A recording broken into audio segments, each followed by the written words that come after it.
لسه ما ناموش؟ عايز ايه؟ يلا اسبقيني على اوضه النوم. بنام العيال. اسبقيني على اوضه النوم وحط ريحه. اجري حط ريحه استنيني. بنام. بس حط ريحه. يلا يناموا. كله ينام. انا عايز اسمع الشخير دلوقتي اهو.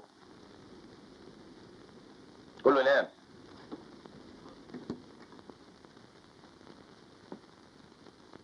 ادي ريحه.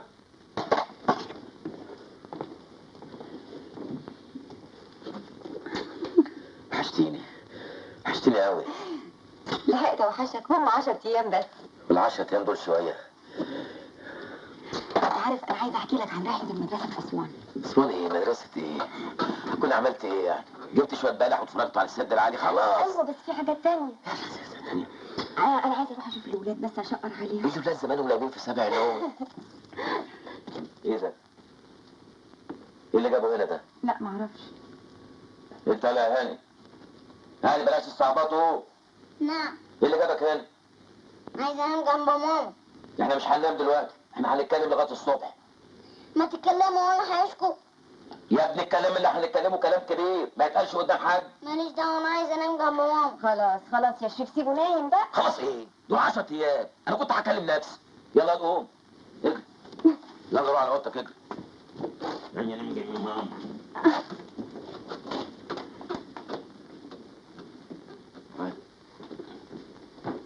نام. يلا نام. نام.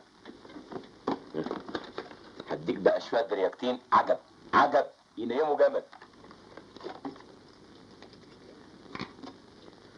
بلاش. خد بالازازه. ايوه. مش جايلي نوم. ايه؟ مش جايلي نوم. انت هتنام دلوقتي. نام يلا. أوه. نام. انت دماغك مصفحه. انا وانا في سنك كنت بنام الميه ساعه، اشرب شويه ميه ساعه قد كده انام. نام يلا عشان عايزين نتكلم انا وماما كلام كبير.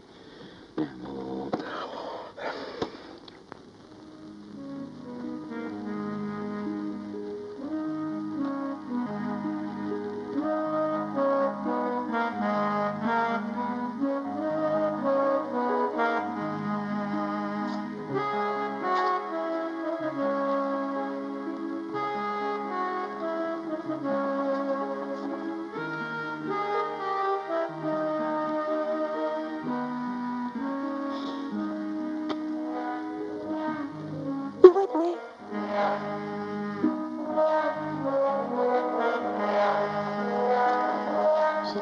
فيك ايه؟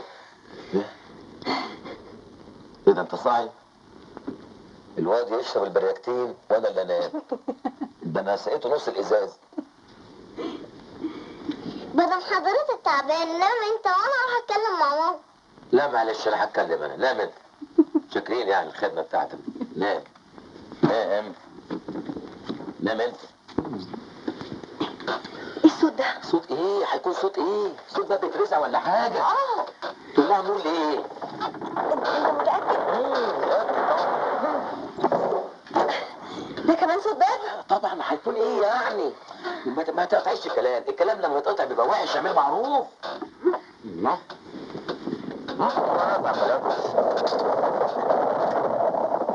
ايه ده يا شريف؟ باين البيت بيقع. ما يقع ولا روح في 60 ده، احنا مالنا دلوقتي؟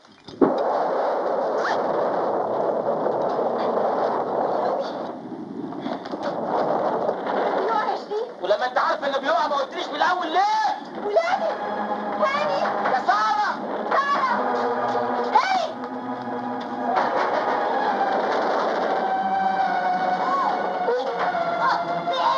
لا ما فيش حاجه كده، بس هيضربها فوق دماغك. يلا سعاد. يلا. راح فين؟ الصيغه. سيبك البيت بيقع. يلا. يلا صرافي اجري.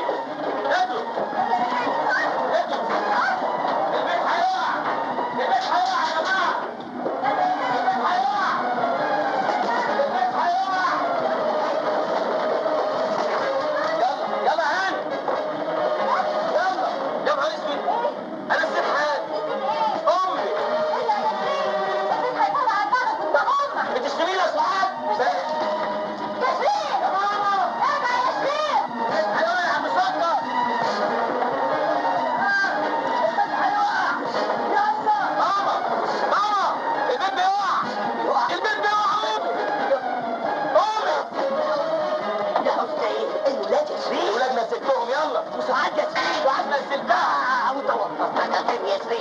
على امك يا سيدي. يعني كنت اسيبك في البيت تتهاب؟ يلا يلا يا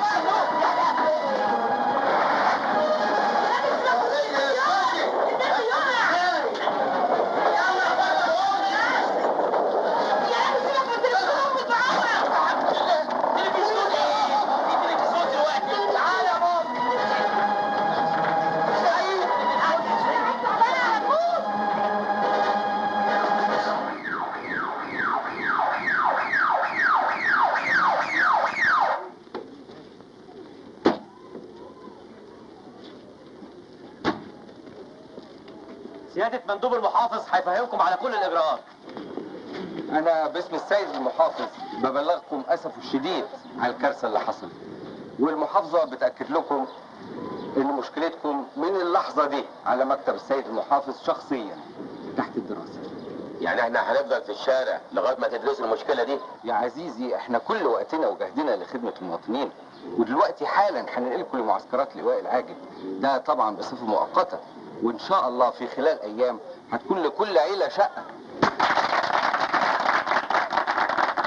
يلا يا ماما فرجت، هيودونا لواء العاجل. يلا. انا مش متعتعه من هنا يا شريف. روح انت ومراتك وعيالك. اروح ازاي؟ هنسيبك في الشارع؟ انا ما سبتش حتتي يا شريف، ما سبتش حتتي يا شريف. حتة ايه؟ البيت هيقع وعملوا له امر ازالة، وكلها يوم ولا اتنين الحكومة حجر لنا شقة من بتوع المحافظة. ما تفهمها سعاد. فاهمة ايه يا شيخ؟ مش لما افهم انا الاول؟ ما هو مندوب الحكومة بنفسه بيؤكد اهو، كلها يوم ولا اتنين هيجيبوا لنا شقة، هيوجدوا لكل عيلة شقة. يلا بينا، هكلم الحكومة. يلا يلا يلا يا ماما. حاضر. بس عايزين نجيب بقى بقية الحاجات اللي يا ابراهيم.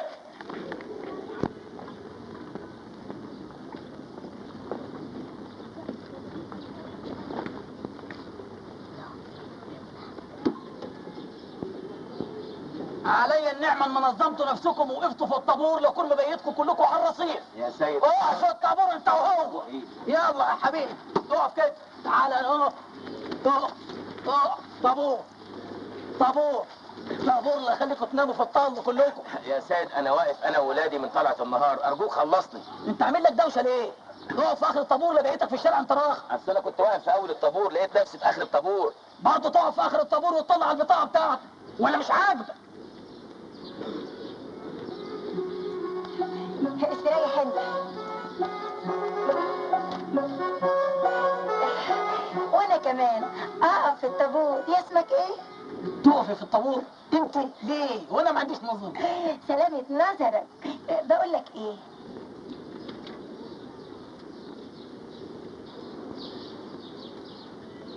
يسلموا. انت تعالى. يو ما تيجي ترتاحي. ما يصحش. لا ده يصح قوي. ارتاحي. اقعدي. الله يريحك. اسمعي، انا هديكي احلى خيمه عندنا في المعسكر. ما نحرمش منك. خيمه هواها بحري وهاديه. يخليك ليا. نعم. نعم ايه؟ الاولاد واقفين من صباحة ربنا في الشمس وعايزين يرتاحوا. عددكم قد ايه؟ مين احنا؟ عددنا، انا افتكرتك قصدك بالكلام. عددنا احنا 5، انا ومراتي وطفلين والست والدتي امي. معاك بطاقه امك؟ بطاقة امي ايه؟ امي ست كبيرة معاش بطاقة، ولا عمرها عملت بطاقة وعايشة معانا في البيت. ما اقدرش ادخل امك المعسكر يا سيد. يعني ايه؟ هنسيبها تبات على الرصيف؟ يبقى الحل الوحيد انك تجيب لي شهاده اداريه تثبت انها امك. ما انا بقول لك انها امي. ما اناش عرفني انها امك. طب لو انا قلت لك انها تبقى ام. تبقى امه ايه؟ بقى تكدبني انا، مصدقها هي؟ ضم انا. ايوه كدابك، شكلك كده يكذب، انما الشكل الجميل ده عمره ما يكذب. خد يا سيدي، يلا روح استلم البطاطين والمهمات وتخش المعسكر على عيننا وراسنا عشان خاطر الست.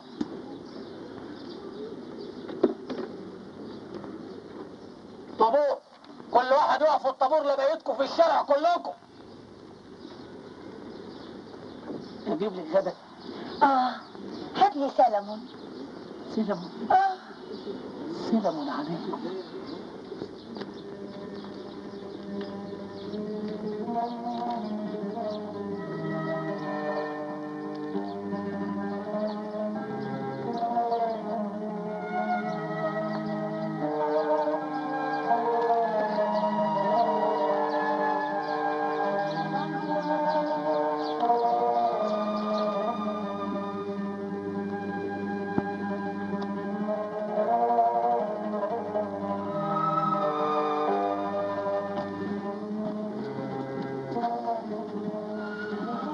كلنا هننام هنا؟ مؤقتا لغايه ما نبني الدور الثاني. انت بتهزر يا شريف. وانا بايدي ايه؟ امر الله والحكومه. عندك حل تاني؟ طب ازاي بس يا ابني؟ هننام واحنا قاعدين؟ دي مش سيعانه واحنا واقفين. هتتدبر يا ماما ان شاء الله. ازاي بس يا شريف؟ احنا نعملها ورديات. ماما والولاد يناموا بالليل وانا وانت ننام بالنهار، ولا شغل بقى ولا نيله. لا ده انت رايق قوي. هعمل ايه يا سعاد من غلبي بدل ما طق اموت؟ بعد الشر عليك يا ابني، ان شاء الله اللي يكرهك. نعم. انا عايزه اعمل بيبي. تعمل ايه؟ بيبي. ما تعمل بيبي. هي دي فيها بلاوه اكتر من بيبي. لا عايزه اعمل في التواليت عشان بكسر. ناقصاك هي. تعال.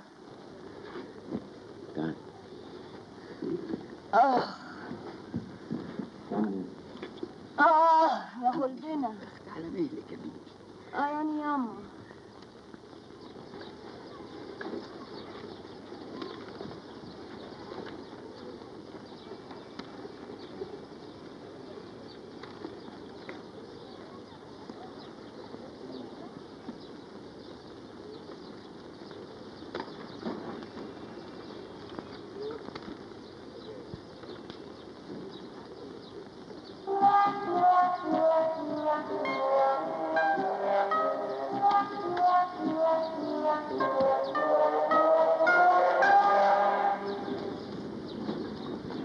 عاجبك كده؟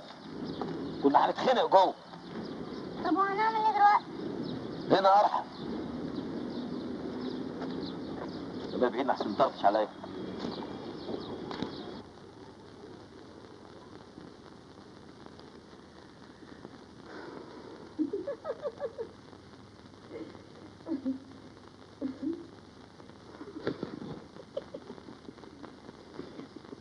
ناس رايقه ولا في دماغها اي حاجه.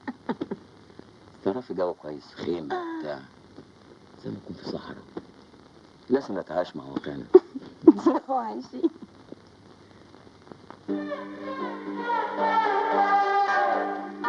في ايه؟ وايه ده؟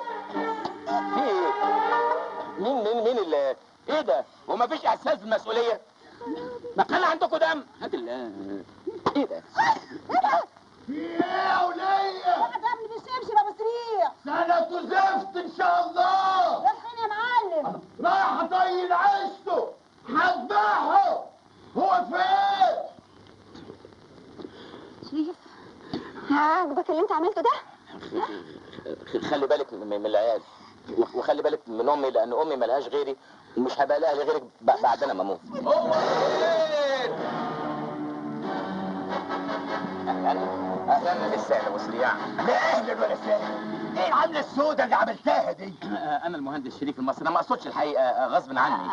والنبي ما يقصدش خالص. اصل انا المسائل اصلها دخلت على بعضيها، فانا افتكرت رجلين الست بتاعتك هي رجلين الست بتاعتك. يعني ايه؟ مش قادر تميز برجل حريمك ورجل حريمي؟ ثم مش جاب لي جاب. طبعا مش جاب لي جاب، ده كلام فارغ. رجلين حريمك ما شاء الله. ما تناقش. مش مساله لا، احنا بعد كده ننظم المسائل، تبقى انت يوم وانا يوم. لا انا اموري بقى انظمها زي ما انا عايز وقت ما انا عاوز. براحتك يا معلم، براحتك. احنا مش عايزين، احنا استكفينا خلاص الحمد لله. صحيح. على بتخاف ما تختشيش.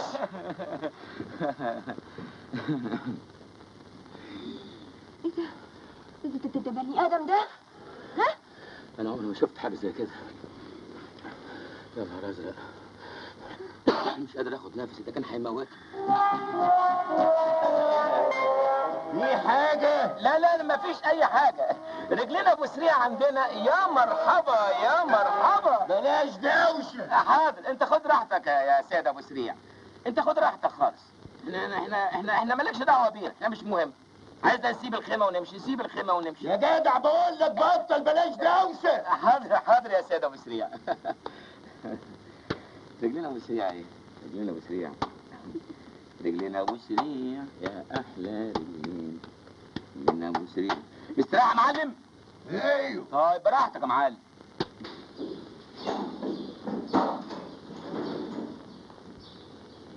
صباح الخير يا فندم. ايه حكايتك يا باشمهندس؟ بقالك يومين غايب والنهارده جاي متاخر؟ معلش اصلي بمر بظروف صعبه، بيتنا قايل السقوط، المحافظه اخلته، والله سنه اولادي مش عارف اروح فين. طب اتفضل بسرعه روح على الموقع، المهندسين الطلاينه وصلوا هناك ومستنيينك. موقع ايه يا فندم؟ ده انا جاي اخد اجازه. اجازه؟ اجازه ايه يا باشمهندس؟ المهندسين هيقعدوا لمده اسبوع واحد ولازم تبقى معاهم بصفه مستمره. اتفضل يا باشمهندس، اتفضل واعمل لي تقرير. اجازه ايه؟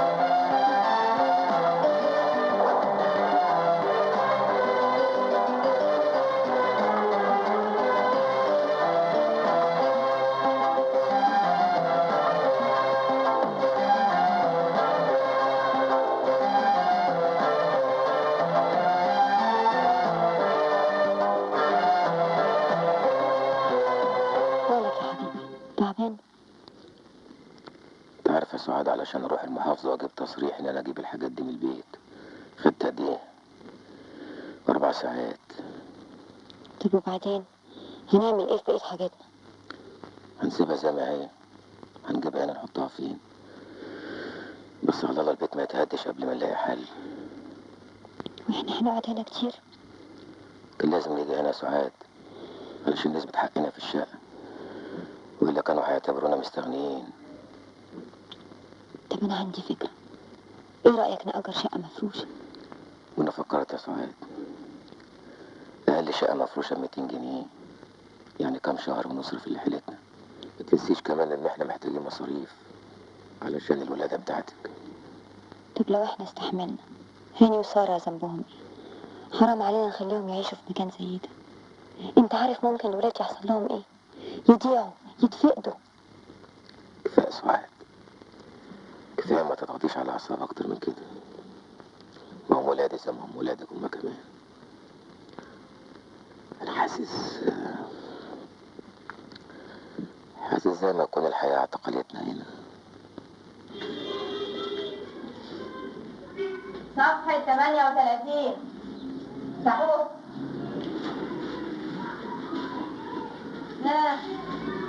اقروا كلكم مع بعض.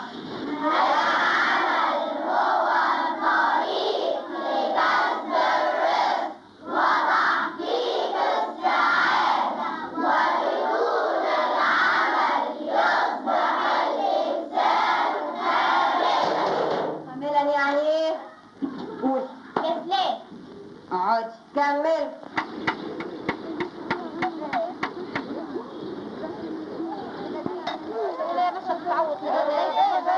انت كنت فين؟ وايه اللي جاي ده؟ تعالى ورايا وانا اقول لك.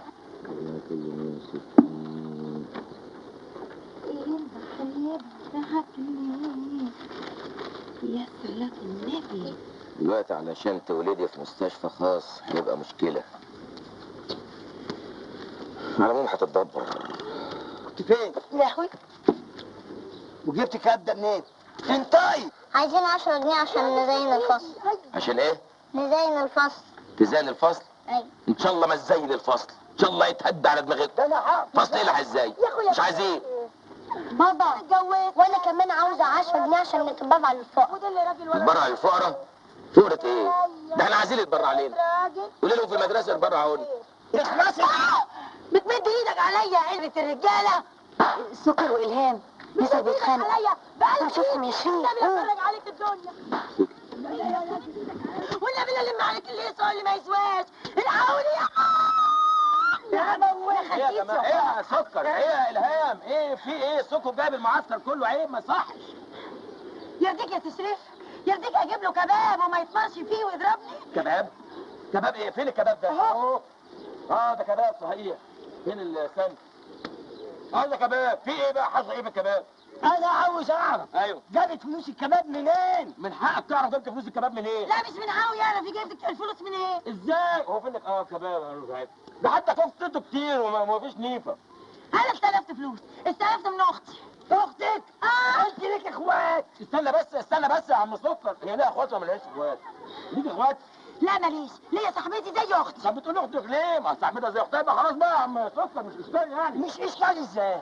ده انا لازم اعرف والا هقتلها. يا اخويا اقف كده، صعب عليا يا سي شريف. أيوة. جبت له كيلو كباب عشان خاطر ياكلوا اللي عمر ابوه ما دقه ولا شافه. الكباب حلو برضه، بس من حقه يعرف انت الله يلعن ابو الكباب اللي بيوقع الناس في بعضيها اهي. بلاش منه الكباب ده يا اختي خالص. اذا كان الكباب هيوقع بيتكم يا لازم انت تمد ايدك لازم انا هفرج عليك اللي لا السلطات فين؟ استني بس، السلطات فين؟ اهي يا اخويا. هات السلطات. جايبه له سلطه اهو. انا هتمد ايدك تاني عليا يا راجل يا راجل. يا جماعه ما يصحش كده، ما يصحش يا اخوانا. العيش فين؟ اهو يا اخويا. هاتوا العيش. اهو العيش. ابو الكباب اللي كان بيعرف الناس كده. هي الناس بتسمع صوتي بالجيران. ده اسمه كلام يا سهاد، كان لازم تقولي لي من الاول. ده انت اختي وبيتي هو بيتك. يلا قومي وانا مستنياك. ربنا يخليكي ليا، بس احنا مش هنقدر نيجي غير بشرط. ايه؟ مصاريف البيت نص بالنص. ده كلام برضه؟ شريف مش هيرضى غير بكده وانا كمان. كفايه ان احنا هنزعجكم معانا. طب يلا قومي بس وبعدين نتفاهم. مش هنقدر نيجي غير بالشرط ده، موافقه؟ اللي يريحك يا ست. ميرسي، باي باي.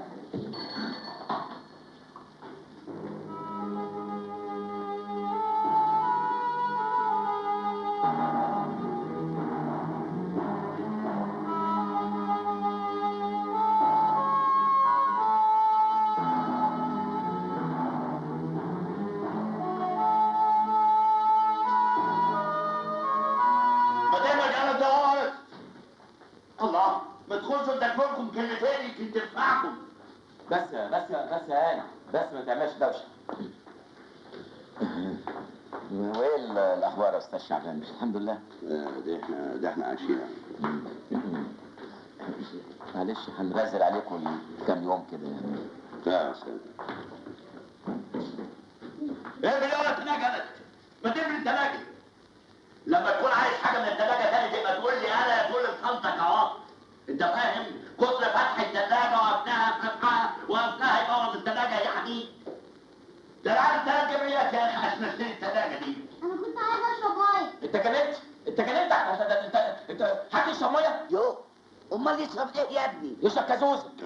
كازوزة؟ انا هجيبها له، مش هيشرب كازوزه بالثلاجه، انا هبقى اجيب له كازوزه.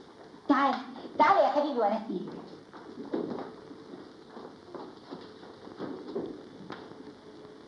وانت ناوي تعمل ايه؟ والله يا استاذ شعبان اديني ورا الحكومه، هم وعدوني بسكن. اديتها كام يوم. كام يوم؟ قول كام سنة. موت يا حمار. وحشاني يا سعاد، نورتي البيت يا حاجه. منور باصحابه يا حبيبتي. ما انا قلت هناك يا اخي. ما تهمد يا حبيبي، ما تهمد انت اهو. اهلا يا استاذ شعبان.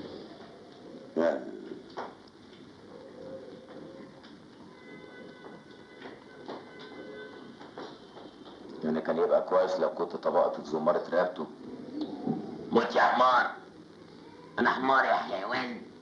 ما تزعلش نفسك، هو راجل مدب ما بيعرفش يتكلم. ده لا يمكن يكون بني ادم. انا عارف اختك مستحمله ازاي. يا اخي نسيت، ده تافه قوي. واحد حلاها منين ولا منين؟ حتى الكلمتين اللي كان الواحد بيقولهم كل اسبوع مش عارفين نقولهم. كلمتين ايه؟ يوم الخميس.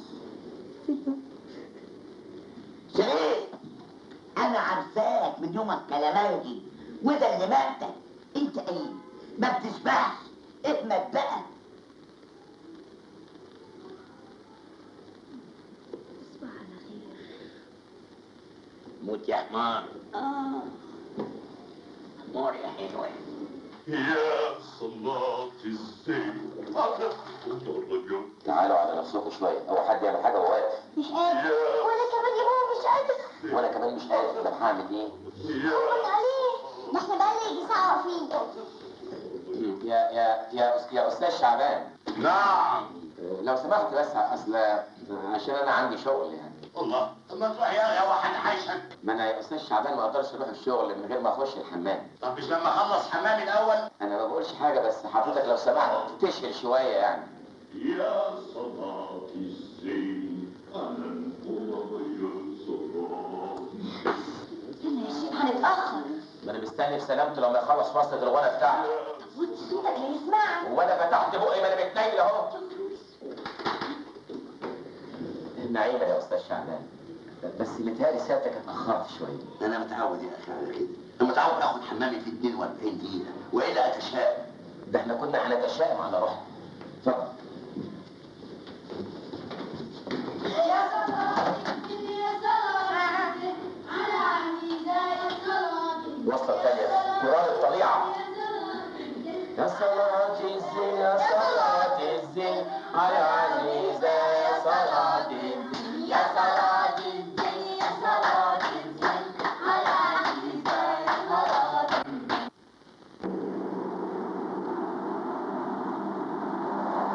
يلا يا اخويا، يلا يا سيدي، يلا يابا. انا وانكم عندنا هنبقى نبعت لكم. مش تقولوا لنا امتى؟ ما تخلوا قلوبكم رحمه، انتوا مش حاسين بينا.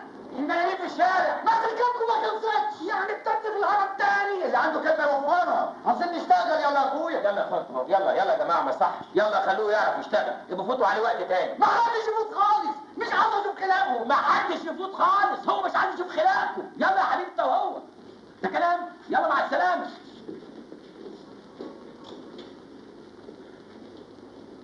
أنا عايزك تروق بقى وتحلو معايا كده، ها؟ أنا بس عايز أسأل سؤال واحد. بخصوص ايه؟ إيه ده؟ افرض جات لك ذبحة ولا جلطة تروح فيها، الناس دي هتنفعك؟ انت جاي تهزر معايا؟ ما بهزرش. أهزر مع حضرتك إزاي؟ أصل الموضوع إن بيتنا اتهدي من 3 أيام، والحكومة ودتنا لواء العاجل بتاع الزاوية الحمراء. الحكومة وعدتنا إنها هتدينا شقة. أنا بس عايز أعرف هناخدها إمتى؟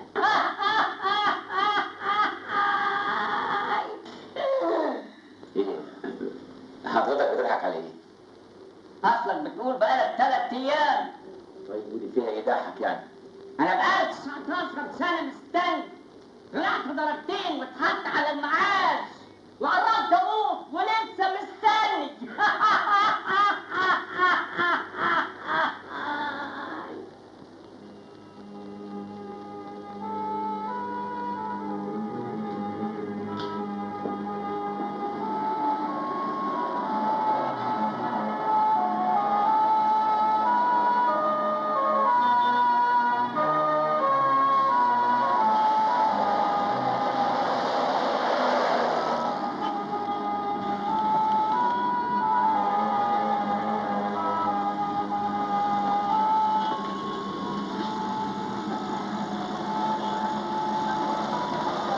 وانت ما عجبناش من بعض كده، ها؟ ايه اللي بتعمله ده؟ ايه يا استاذ، في ايه؟ في ايه؟ مش عارف ايه يا اخويا. ست بقى لها ساعه عماله بتنوص فيك وتسوق فيك من ورا، ما انت ولا انت هنا. انا لا زقتني ولا عملت اي حاجه. وبعدين الراجل ما عملش حاجه، ما هو واقف باحترام اهو، ما عملش حاجه خالص. ما عملش حاجه غلط. برضه بتقولي ما عملش حاجه غلط. ده انا بدافع عنك وبتقولي ما عملش حاجه غلط. ده ناقص ايه تاني يا اختي لما يعمل حاجه غلط؟ ده ناقص ايه؟ انا غلطان. انا غلطان، حقكم عليا. حقكم عليا. حقكم عليا. حقكم عليا. انا غلطان يا عالم. حقكم عليا. ايه ده يا استاذ؟ حقكم عليا. اتجنن. اتجنن. انتوا بتجننوا الحفريات. انت بتعمل ايه؟ ايه يا ولد؟ ايه يا شعبان، انت هتطلع عيلك في الواد ولا ايه؟ ما انت شايف الولد بيضرب ابني؟ والعيال بتلعب مع بعض. بلا لعب بلا عرض، شعبان بلا شباب بلا ست، وانت قاعده وشايفه الولد بيضرب ابني؟ ولا خدت عايزك تعمل ايه؟ تيجي تاخد الواد الاخرى ما انت بتلاقي ادم صحيح. السبع الغلط. انا في بيتي ولا حر فيه. ايه بيتك وحر فيه وتضرب الواد يعني ايه؟ ايوه اضربه بلا بيضرب ابني. انت راجل جبان وقليل ادب بقى، وما تسكتش هديك بالجزمه. سمع يا عقل. اسكت بس، انت قليل ادب. تضرب الواد ازاي؟ بتشكك في بيتي. في بيتك دي تبقى تحترم نفسك بقى. شريك مين؟ تضرب الواد ايه؟ ها؟ بتضرب الواد؟ استني بس عواطف بس. انا سكت من الصبح وعمال تعرف تقعد بيتك يا اخي. سبع العواطف. سبع العواطف. انا اتهزقت في بيتي. هتعمل ايه؟ انا اتهزقت. يبقى احترم بندفع له انت حصل ايه في ايه؟ راجل قليل ادب، ده كان هنموت الواد. نهار اسود. بتضرب في بيتي. ايه بيتك يعني؟ هسيب لك بيتك وبشيل خالص يا سيدي. بيتك ده. ايه ده؟ هدي نفسك بس يا شريف. شعبان ده كان هنموت الواد. احنا مالناش معاك في بيت يا سعاد. حاضر حاضر حبيبي، بس انت اهدى بس. ده مسك الواد بس كان هنموت. موتى تشيله. يلا بينا يا شريف، لم حاجتك يا سعاد. ايوه يا ماما، بس هنروح فين دلوقتي؟ عند ابوك الله يرحمه. عند ابويا الله يرحمه؟ ايه هننتحر يعني ونروح له؟ انا عارفه كانت تايهه عني ازاي. ده ابوك الله يرحمه كان ساترنا دنيا واخره. هنروح نعيش معاه في الحوش بتاعنا. في التراب يعني؟ تراب؟ ده احنا عندنا تربه ترد الروح. في تربه ترد الروح برضه؟ ولا عندنا اوضتين هواهم بحري، ولا عشتنا مع الراجل السبناوي ده. والله التراب ارحم يا سعاد من الراجل ده فعلا.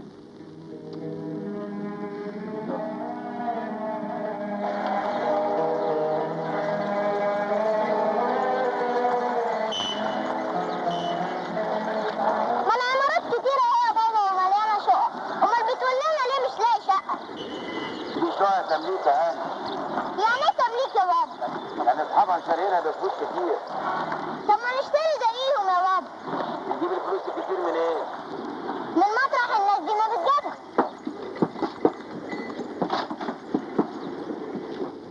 مش هنا برضه يا ماما؟ ايوه يا اخويا، طول العمر ليك يا ضنايا.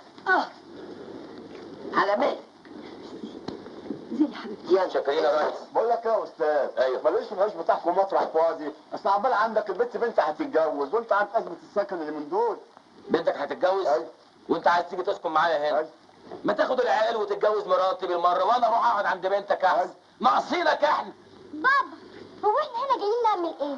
هنزور جد. هو جده ساكن هنا؟ اه ساكن هنا. طب ليه ما جبتوش يسكن معانا؟ يسكن معانا؟ يسكن معانا فين؟ هو هنا مستريح.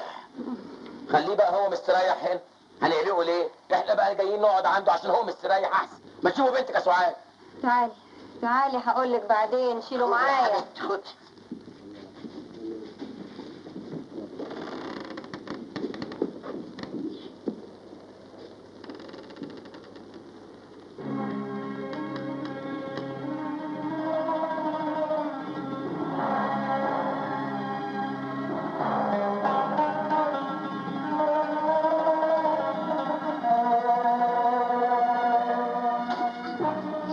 كده يا ماما المرحوم كان ممنجه نفسه على الاخر. ظاهر ان في حد ساكن هنا. بسم الله الرحمن الرحيم. ايه اللي جاب الحاجات دي هنا يا ابني؟ مين اللي بره؟ انت متاكده ان ابويا مات؟ العيال فين؟ العيال انتوا مين؟ ودخلتوا هنا ازاي؟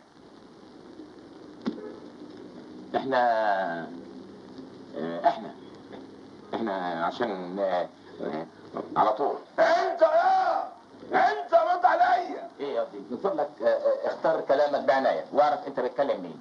انا المهندس شريف ابن المرحوم محمد المصري. ايوه والحوزه بتاعنا. بتاعكوا يا وليه يا ابو مختار؟ ايه مخيط من فضلك اختار كلامك بعناية واعرف انت بتكلم مين. بقول لك ايه؟ الحجه ده مرسوا على السبع جد يا تمشوا اكسر رجلكم.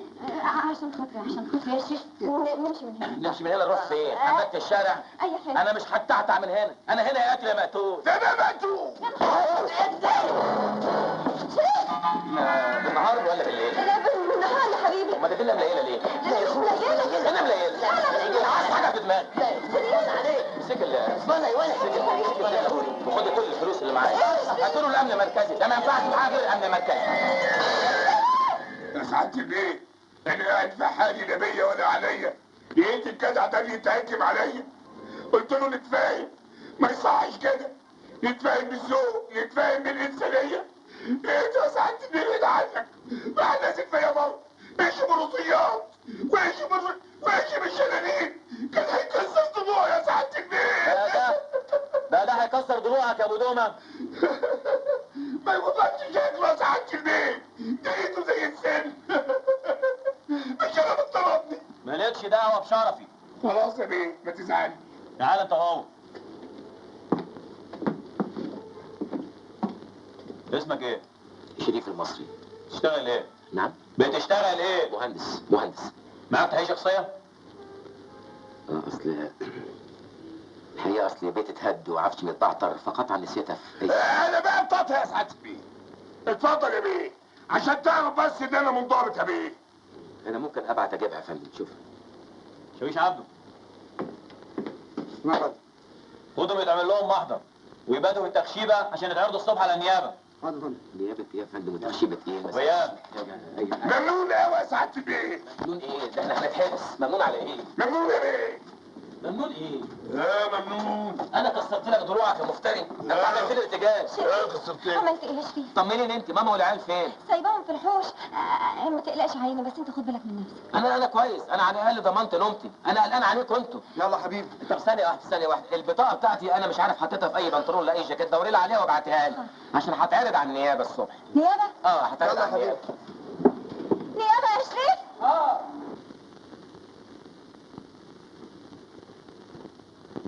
اهلا ابو توبه حبيبي. اهلا. عاش من شافك يا قمر. ازيك يا دانوس؟ انت مين يا؟ كل ما اسال عليك يقولوا لي في التخشيب. انت خدت ولا ايه يا؟ ما خيرتش ولا حاجه، بسرح طول النهار القط رزقي واخر الليله دبلي خناقه مع اي حد وجبات هنا مع الحبايب. انت عارف ازمه السكن. انما قول لي ايه اللي رماك علينا الليله دي؟ بقول لك ايه؟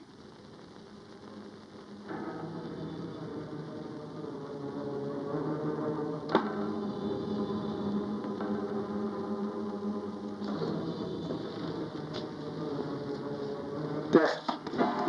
بقول لك التاخر. تاخر. تاخر. انا مش قلت لك التاخر؟ انا مش قلت لك التاخر. لا التاخر. ده التاخر. ما تتاخر.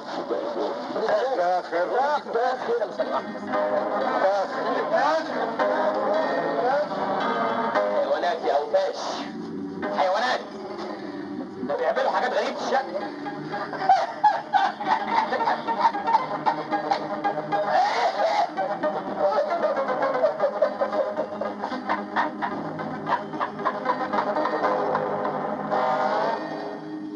يا شاويش، يا حضرة مأمور. المدفن ده بتاعنا أبا عن جد. أنا زنقت فيه عشان بيتي اتهد. رحت سكنت فيه أنا وولادي لغاية ما ربنا يفرجها. أنا غلطان؟ لا طبعا مش غلطان. بس أنت معاك ما يثبت إن الحوش ده بتاعك؟ بتاعي إيه؟ ده الحوش ده عمره 150 سنة. هجيب أوراق من 150 سنة إزاي؟ وفي إثبات إيه أكتر من أبويا مدفون فيه؟ طيب خلاص. وأنت؟ يا سعادة البيه ما صدقوش. انا ساكن في الحوش ده بقالي 7 سنين. واتفضل يا بيه. اهلي وصلوا في اسمي وفي عنوان الحوش. وادي البطاقة بتاعتي. واعتبره كمان يا سعادة البيه باسمي. اكتب. وبناء عليه قررنا نحن رئيس نيابة الخليفة أن يبقى الوضع على ما هو عليه، وعلى المتضرر اللجوء للقضاء. وضع كما هو عليه وانت مش فاهم. يعني انت وهو هتفضلوا في الحوش سوا لغاية القضاء ما يصدر حكمه، يا إما لصالحه يا إما لصالحك. يا العالم. ممنون قوي يا سعادة البيه. اتفضل. ممنون قوي يا سعادة البيه. سلام عليكم. يا سعادة البيه الحوش ده بتاعنا. 150 سنة بتاعنا. اتفضل يا أستاذ. وضع إيه كما هو عليه.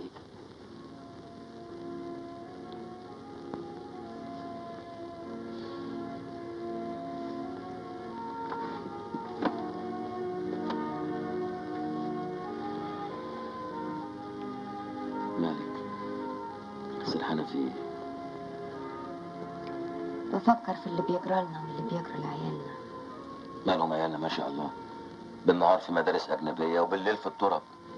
بتهرج بقى حضرتك دلوقتي. كلكم واللي اسمه بدون مدكم. ده كان دماغ. يا نهار ازرق. انا لحد ما رحت القسم ما كنتش شايف حاجه. الاول الدنيا كانت سودة، فجاه بقت حمراء. طب هنعمل ايه؟ هنفضل عايشين كده مع ابو دومه؟ احنا معانا فلوس قد ايه؟ ليه؟ جاوبيني بس، معانا قد ايه؟ انا عندي صيغه يجيلها ب1000 جنيه. وفي دفترين توفير للعيال كل واحد ب500. ادي 1000. يبقوا 2000. وانا معايا 500 جنيه عينهم لخدتي. انت لسه صاحيه يا ماما؟ ايوه يا ابني. قلت معاكي كام؟ 500 جنيه. مش احسن من اخدهم من حد غريب؟ يعني 2500 جنيه هيعملوا لنا ايه؟ أو نشوف لنا مطرحين في اي خرابه، يبقى مقفول علينا باب بدل ما احنا قاعدين هنا. نام بقى نام، احسن بكره يطردونا من شغلنا وتبقى واكسه. مش جاي لي نوم. ما تيجي نتكلم بره في المشكله بتاعتنا دي. انا عايزه انام. بره عارفه، بره جو شاعري. القمر مع مشاهد القبور والمقابر، وفي شويه زحف موجود يعمل لنا جو جميل قوي قوي قوي.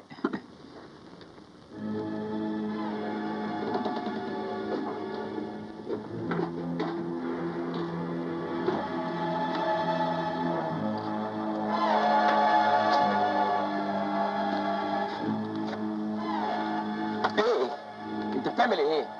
بعمل زي الناس، لا مؤاخذة. ناس مين لا مؤاخذة؟ ليه بتعمل زيهم؟ انت فاكر نفسك في ايه؟ مش دي دورة المية لا مؤاخذة؟ دورة مية لا مؤاخذة؟ دورة مية ايه لا مؤاخذة؟ انت هتعمل دورة مية مين؟ انت اللي جابك هنا؟ يا ابو دومة. ابو دومة مين؟ يا ابو دومة، يا ابو دومة، اتفضل. يا ابو دومة، اتفضل قدامي. يا ابو دومة. ايه ده ايه؟ في ايه يا باشمهندس؟ في ايه؟ وفجأة بالافندي اللي داخل عليا في الأوضة يقول لي بعمل زي الناس، وهيعمل زي الناس فعلا؟ ناس ايه اللي هتعمل زيها؟ لا مش تخلي عندك تمييز انا. انا سألتك فين دورة المية، قلت لي على ايدك اليمين. يا ابو دومة بتبقى عملية مساء خير. مساء الخير. لما تبقى قاعدة حلوة زي دي، لما اقول لك يمين يبقى شمال. انما لو كل واحد بقى جاب مساء الخير. مساء الخير ويخش يعملوا زي الناس، مش هيبقى بيت، هيبقى اي كلام يا معلم. مساء الخير. مساء الخير، اهلا وسهلا. مساء الخير. تخيل انا جالي ضيف ويخش عندك بيعمل زي الناس، هتروقه. حقك عليا. انا عمليه مصالحه معاه. مساء الخير. مساء الخير. انا المهندس شريف المصري. اهلا وسهلا. حضرتك مين؟ عربي شخصية. عربي مين؟ شخصية. عربي شخصية. شخصية؟ المعسل ده طعمه غريب، زي ما يكون فيه تراب كده. جرايه يا باشمهندس، انت ما شربتش حشيش قبل كده ولا ايه؟ لا لا لا لا لا، عمري ما حبيته ابو دومة، ولا احب اللي يشربه. لا امال اللي بتشربه ده ما يبقى حشيش؟ بيشربوا انه هو ده حشيش. حشيش ايه؟ حشيش. اللي انا شربته ده حشيش؟ حشيش. الله يخرب بيتك لبيت اللي جابك. ده فيها اعدام دلوقتي يا ابو دومة، فيها اعدام. فين الشبشب بتاعي؟ الله يخرب بيتك، الله يخرب بيتك بحق جهنبي. اسمك ايه؟ عربي شخصية. شخصية. حشيش ايه اللي انتوا الله يخرب بيتك يا ابو دومة. يا سعاد، يا سعاد فين يا ابو دومة؟ يا سعاد،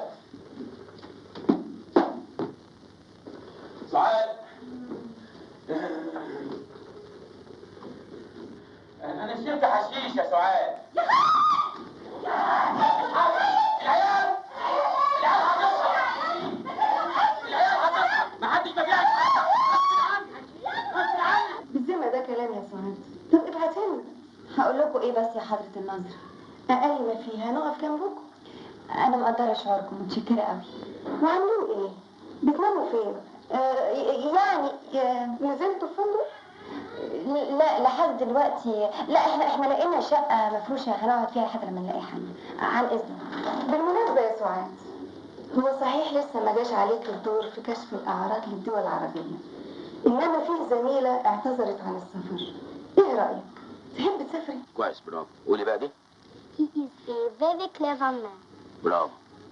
He is a very clever man. يعني ايه clever؟ ذكي. يعني راجل ذكي جدا. He is a very clever man. راجل ذكي جدا. زي ابوك كده، راجل ذكي. مش ابوك راجل ذكي برضه؟ ايه متنحة ليه؟ مش انا ذكي ولا انا حمار؟ بتضحك على ايه؟ بص قدامك. برضه ما قلتلناش يا بابا، يعني ايه لحد؟ لا تنيني على لحد.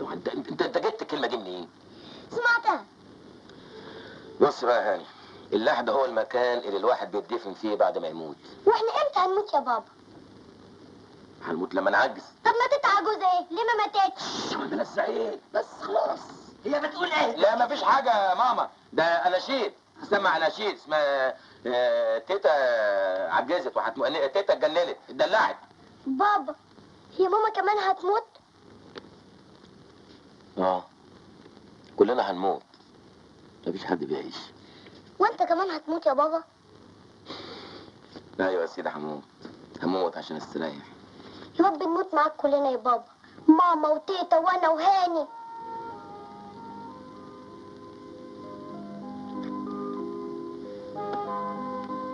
بابا هو جده مدفون تحتنا في الارض دي؟ كل قرايبنا اللي ماتوا مدفونين هنا تحت. يعني ميتين مش كده؟ وحد بيدفن وهو عايش يا ساره؟ طبعا ميتين. بابا اذا كان عليا انا تكون انا ممكن اتوه في اي خرابه، لكن العيال وامهم ذنبهم ايه؟ يا اخي احمد ربنا ان البيت ما وقعش فوق دماغك. احمد ربنا ان انتوا لسه عايشين. عايشين ايه يا وصفي؟ ايه دي عيشه؟ ده انا بزاحم الاموات في يوماتهم يا اخي. وهتعمل ايه دلوقتي؟ اديني بدور على اي خرم يتويل انا والعيال. انا برايي تكتب للجرايد وكل المسؤولين. مسؤولين ايه؟ ده في واحد بقاله 19 سنه في الايواء المؤقت. 19 سنه في المؤقت. قوم معايا يا باشمهندس. ايه؟ قوم معايا بس. ومعاك ايه؟ ده انت قطعت قلبي من كلامك ده. هجيب لك شقه. شقه؟ قوم بس معايا. ده راجل. انا هتصرف واجيب لك شقه. الراجل بيهزر. شقه ايه؟ ما بهزرش عليك. ضرب. بس تاني. حد ماشي ده راجل محترم بتاع ربنا. اعرفه من ايام ما كان حلاق صح. بشتغل معاه بالليل في مكتبه حاجه كده عشان المعاش.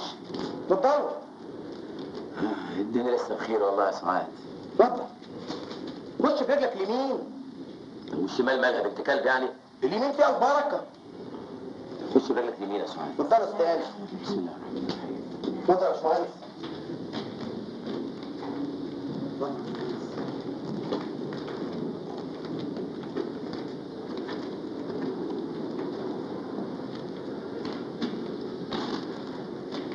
يلا بينا يا سعاد، يلا بينا نمشي من هنا. ايه بس مالك؟ تعبيط ولا بتستعبط ولا فاكرنا هبل ولا ايه؟ لا حول ولا قوة إلا بالله. طب ليه بس يا باشمهندس؟ ليه؟ شقة زي دي يا ابني ثمنها لا يمكن يقل عن 40-50 ألف جنيه. يا باشمهندس ما تقلقش نفسك، أي حاجة معاك ادفعها وخلاص. يعني ايه اي حاجه؟ انت بتهزر معاه ولا ايه؟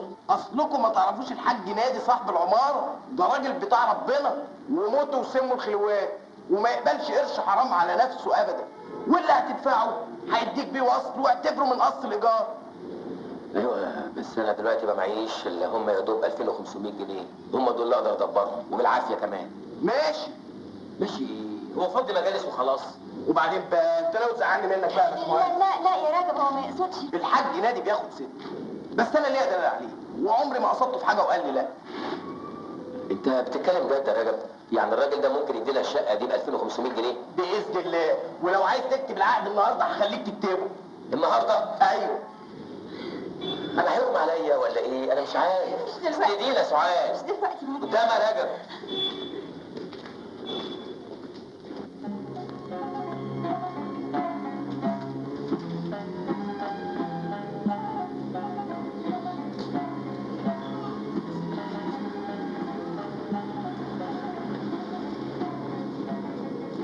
هو رجب اتأخر ليه عند الحاج نادي؟ ما تكلمنيش خالص وسيبني في اللي انا فيه دلوقتي.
النادي موجود؟ موجود يا فندم. قولي له مأمور القسم وضابط المباحث والسيد وكيل النيابة عايزين. اتفضل.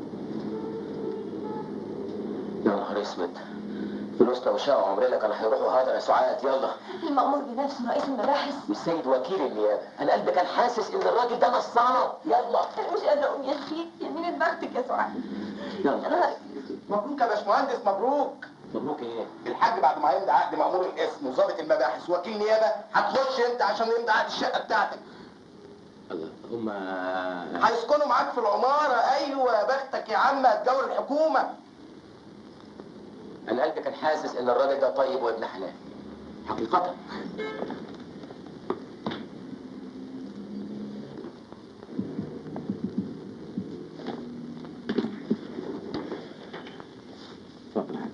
ألف مبروك يا باشمهندس. الله يبارك لنا في عمرك. الفلوس يا حاج وعدها لو سمحت.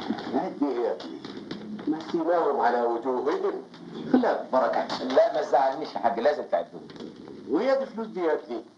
ده انا واخدهم منك بس ربط كلام. وادي يا ابني وصل بيهم اهو. ربنا يطول لنا في عمرك. مش بقول لك يا شريف الدنيا لسه بخير، فيها ناس طيبين. لا لا لا لا لا لا، أطيب بالحاج مفيش، زيه ما شفتش. اسأليني أنا. لا يا ابني، ده فيه وفيه كتير قوي. البلد مليانه. لا لا لا لا يا حاج، لا لا لا لا، أنا أقول استراحة. والله العظيم أنا عمري ما شفت حد في طبطة. ورحمة أبويا محمد المصري، أنا ما شفت في طيبة الحاج ولا في أخلاقه السمحة الكريمة. اللهم قويك علينا، اللهم قويك علينا وعلى أعدائك. الله يبارك فيك يا ابني. يا رجل، نعم يا حاج. خد بقى الفلوس حطها في الخزنه وهات لهم البركه. حاضر يا حاج. البركه كمان. ربنا يبارك لنا في عمرك. اتفضل يا حاج. خد يا ولد. دي بقى بركه الحاج نادي. ده بقى كيس بلح ابريمي انما يشرح الصدر. انا اصلي بقى بس بارق البلح، وكل ما امضي عقد لازم اوزع عليه كيس بلح. احنا مش هنفتح الكيس، احنا هنخليه بركة. لا لا لا لا، ده أنا هعلقه في الصالون وهكتب عليه بركة الحاج نادي. شوفي شوفي وشه الصبوح، وشه بيبك ورع وتقوى وإيمان. اللهم صل على النبي. إن شاء الله بينا عشان نلحق نصلي العشاء في السيدة نفيسة. اه يلا. السلام عليكم. صباح الخير يا سعاد. يا صباح الفل يا عم احمد، صباح القشر.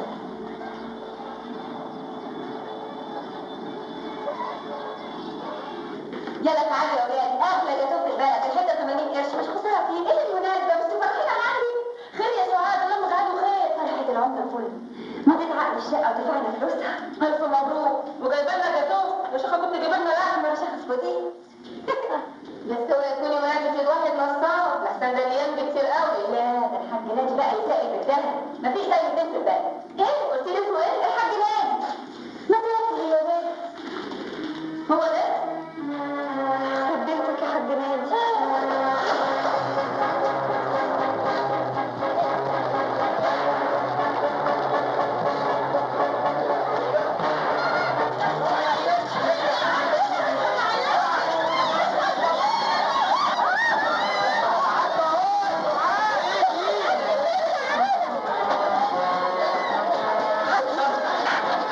عادي يا شيخ، عادي قبل ما حد ياخد الشقة. عادي ازاي الناس بتدفع بعض بالشوق؟ ده عمرنا يا شيخ، عادي.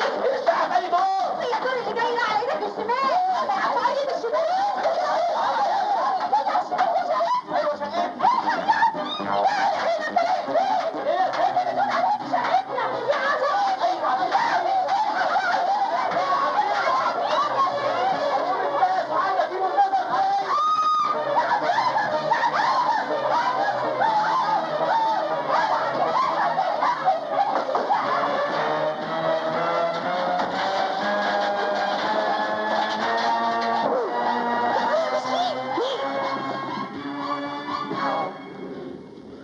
انا معايا عقد، الشقة دي بتاعتي. طيب دام ضحكتوا يبقى في تفاهم. تعالى يا سعاد. انت يا ضغوف. ضغوف؟ ده سعاد ونشوف النهارده لنفس الشقه. يعني ايه؟ يعني تهوينا قبل ما ندفنك فيها. والفلوس اللي انا دفعتها؟ مش شغلنا، وهرفع قضيه ولا واحد المدعي الاشتراكي. واروح انا ليه؟ ما تروحوا انتوا. يا حبيبي القانون ده للعاجز، انما اللي عايز يعيش في الزمان ده لازم ياخد حقه بدراعه. هوينا بقى يا حبيبي، هوينا من غير قانون. هوينا يا حبيبي دماغنا. اوعى جالك ضربه.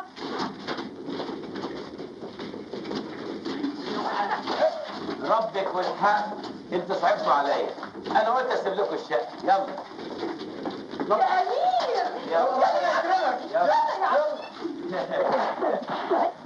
دول ماتوا بقى يا عيني.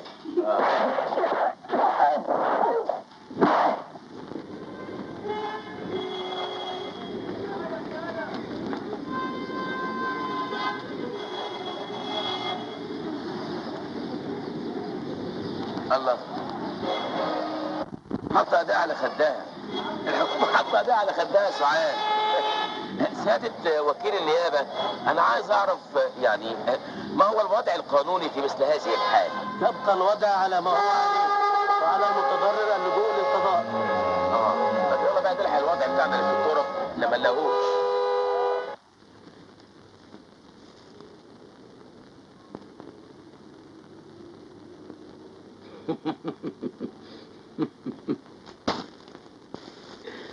أغلى كيس بلح في العالم مدفوع فيه 2500 جنيه.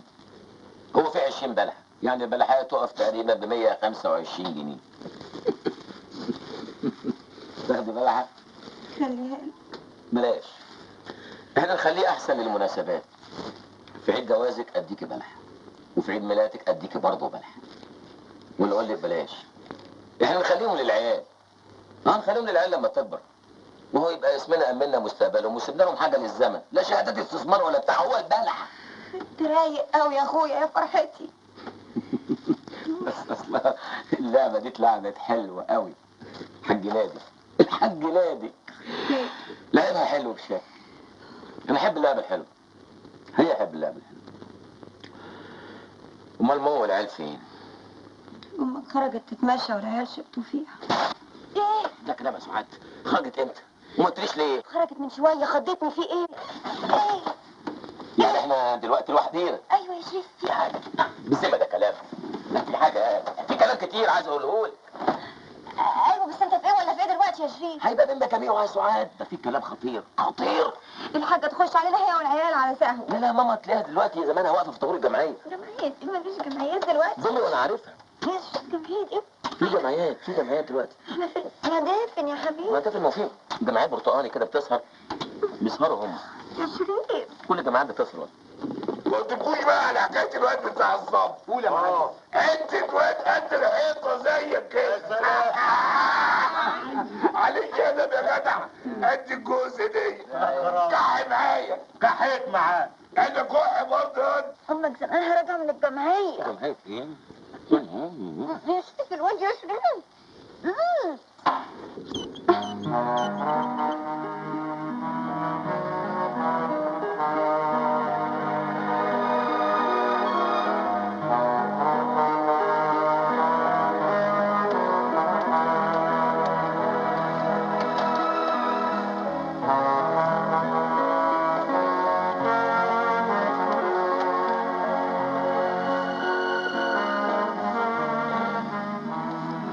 يامي جابت طابور الجمعيه معاها ولا ايه؟ انتوا جايين مع امي؟ تبعك دول تعرفيهم؟ لا. حضراتكم دخلتوا هنا ازاي؟ احنا مباحث. بتأجر الأوضة مفروشة يا أبو دومة؟ يعني حشيش وتسهيل دعارة. دعارة ايه؟ دي الست مراتي، انت فاهم غلط. الكلام ده تبقى تقوله في الاسم. اسم ايه؟ حضرتك فاهمني غلط. لفهم في الملاية. المهندس شريف. وحرز الملابس الداخلية. ملابس داخليه ايه؟ هاتوا اسماعيل. اوعى حد يقرب ناحيه الملابس الداخليه. استنى ما انا هفهمك يا اسماعيل.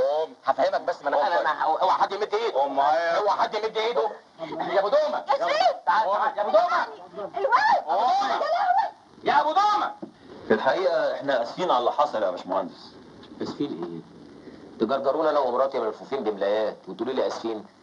طب ارجع لقرافه ازاي دلوقتي بعد الناس ما شافتنا واحنا مفضوحين الفضيحه دي؟ ما احنا كمان معذورين يا باشمهندس. راجل وست وأوضة في قرافة ويسكنها تاجر مخدرات، تتفهم ايه دي؟ هو انا سكنت معاه بمزاجي؟ ما النيابه هي اللي قالت يبقى الوضع كما هو عليه. الله يكون في عونكم. احنا اسفين مرة تانية يا مدام سعاد. هنروح ازاي بالشكل ده؟ في عربيه هتوديكم لحد هناك. مع السلامه. اوعى الله يخرب بيتك لبيت اليوم اللي شفناك فيه. انا ممنون يا بيه وربنا يطول لنا في عمرك. سلام عليكم. رايح فين يا ابو دومه؟ بس انا هركب العربيه معاهم يا بيه. لا ده انت هتشرفنا شويه انت وشله الانس بتاعتكم لغايه لما نرحلكم على الدمان. انا مظلوم يا سعاده البيه. انا طفل بريء. انا عمري لا شفت مخدرات ولا شربتها يا بيه. هاني يا سارة، هما الولاد راحوا فين يا ماما؟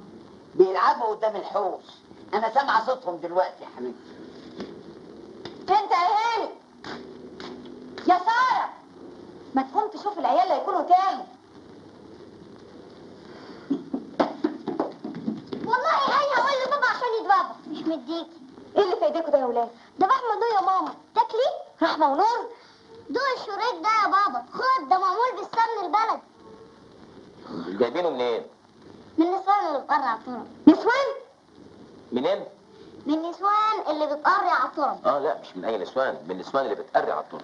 كل يوم خميس بنلف عليهم وساعات هما بينادونا. كل يوم خميس بتلفوا على النسوان اللي بتقرع على الترب، وساعات النسوان اللي بتقرع على الترب هم اللي بينادوك. عاجبك؟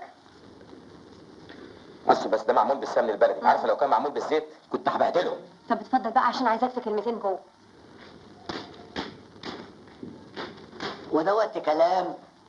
لا ده كلام بجد، مش كلام من بص قدامك اهو، بص قدامك. بقول لك النسوان اللي بتقرع على الترب. بقول لك النسوان اللي بتقرع على الترب. ما شاء الله العيال بقى عندهم خبره عجيبه بالحياه.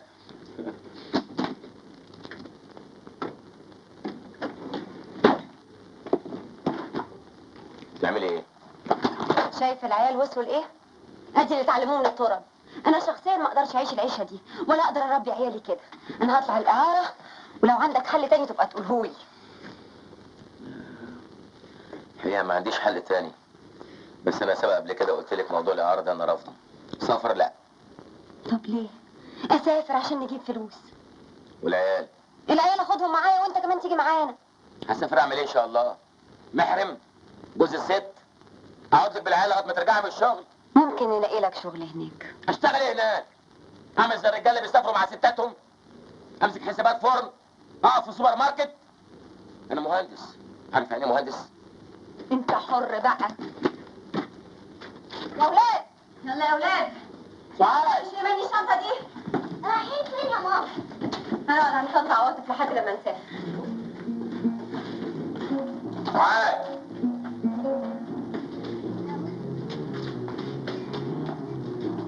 لو عدلتي باب القرابه مش هترجعي تاني. مش هرجع السرايا. يلا.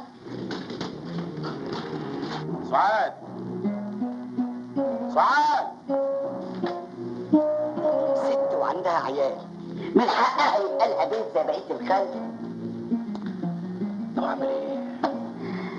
اعمل ايه؟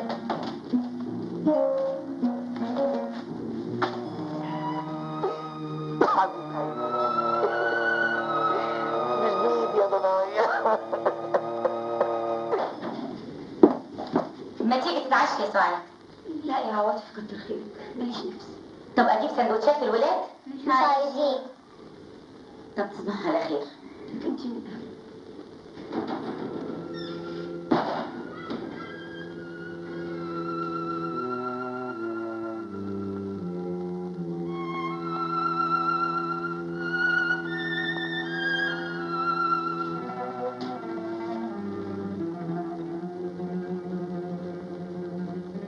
نايم انت ومرتاح فل،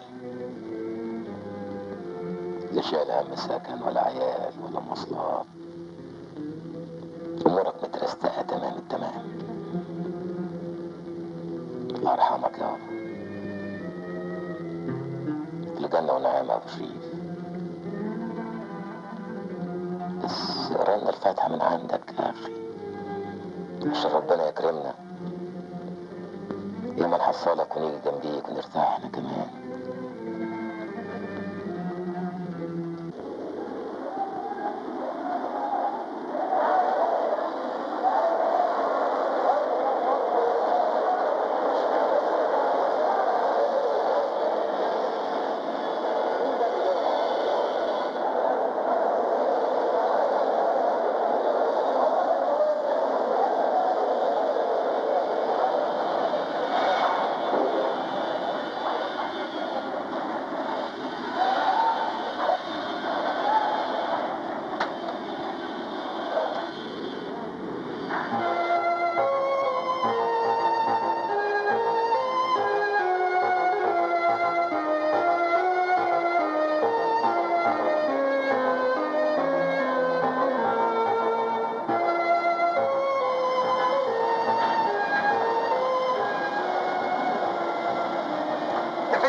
باشمهندس عايزينك. ثمنه كام الكرفان ده يا ابراهيم؟ يوصل لغايه هنا 35000 جنيه. 35000 جنيه ليه؟ عشان العربيه. مش عايز العربيه. مش في جمارك وشحن مش عايز اي حاجه من دول. انا ممكن انفذه هنا ب 3000 جنيه. تقدر؟ اقدر. يا ريت. هتشوف يا ابراهيم.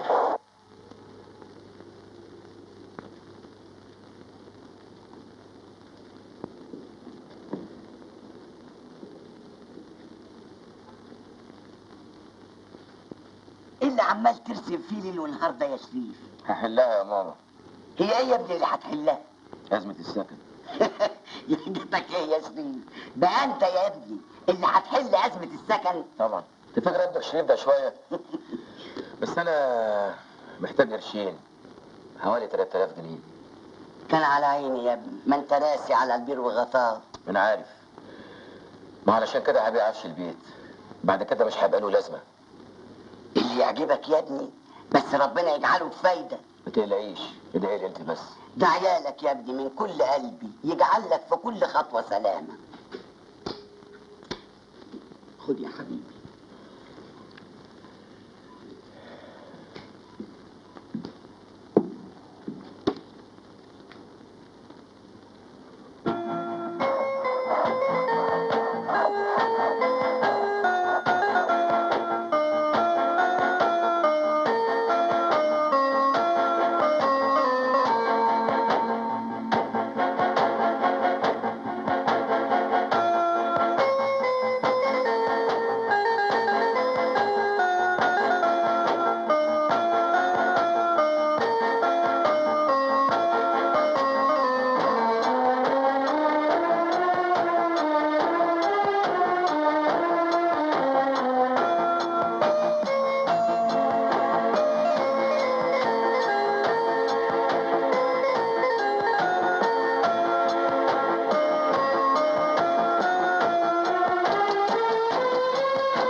موجود يا حبيبتي. نام.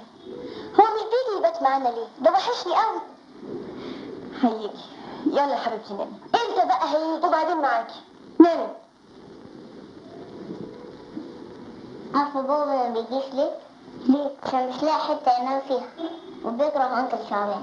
يا ساتر، ده دمه تقيل قوي، ما عندوش شعر وبخيل وصوته عامل زي الضفدعه. انت ساحبني كده على ملا وشي وموديني على فين؟ قلت لك مشكلتنا اتحلت، هيبقى لنا بيت. حوش تاني؟ حوش ايه تاني بس؟ ده هيبقى احلى بيت، هنقول فيه احلى كلام. قصرك يا بدر البدور.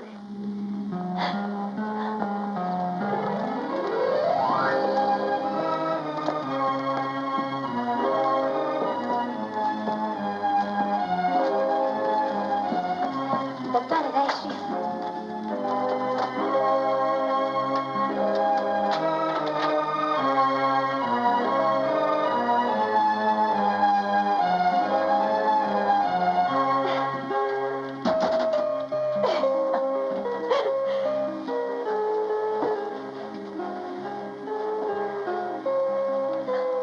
سفرة ل4 أنفار، ممكن تترفع وتنزل، يتحط بدلها سرير يترفع وينزل. هنا ممكن يتحط سرير كمان. عامل حساب ان انا جبت 8 عيال. تمام. تجنن قوي. لذيذة جدا. بوتاجاز، ده المطبخ عموما ستانلس ستيل. ها؟ لذيذ ها؟ قوي قوي. ده دولاب للملابس. التلفزيون ممكن يبقى هنا، ممكن يبقى هنا، في اي حته زي ما احنا عايزين. ها؟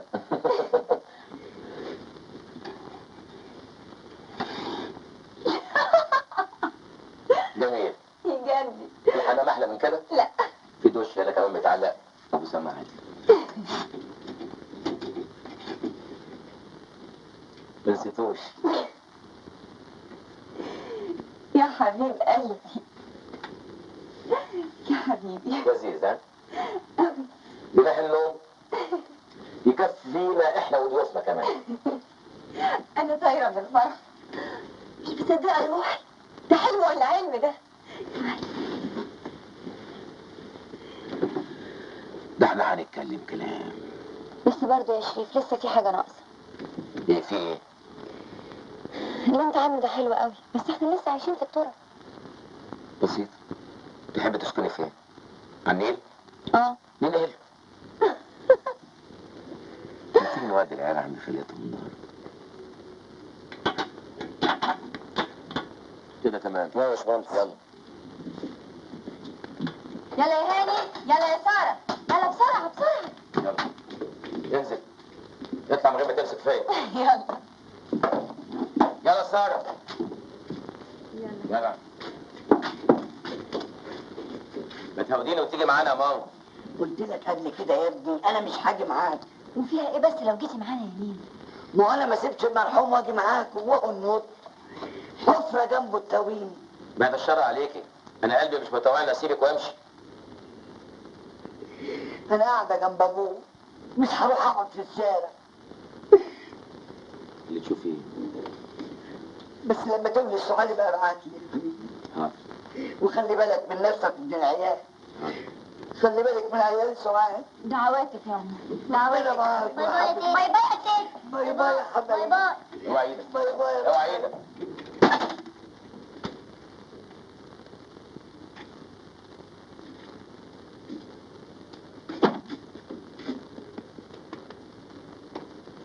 مع السلامة يا حبيبي.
عن اذنكم اوضب لكم اوضتي. اوضتك ايه؟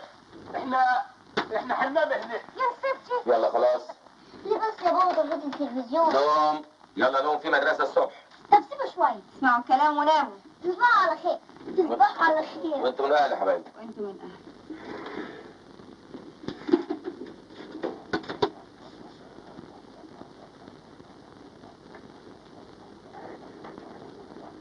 مساء الخير. ايه؟ في ايه؟ هنتفرج. اتفرج على ايه؟ ايه اللي الذوق دي؟ وحصل ايه يعني يا استاذ؟ حصل ايه؟ تفتح باب الشقة من غير اذن وتقول لي حصل ايه؟ شقة ايه يا استاذ؟ انت هتلبسني تهمة ولا ايه؟ ما احنا في الشارع اهو. شارع ايه؟ هنا منزل المهندس شريف المصري، شارع ايه؟ يلا اتفضل مع السلامة.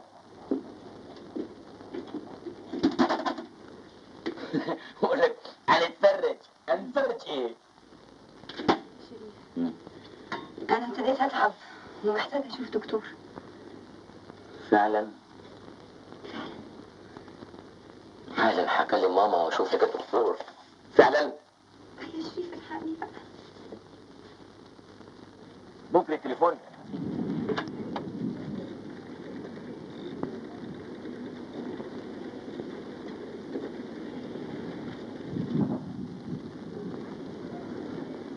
ايوه الدكتور صبر ابو العلا.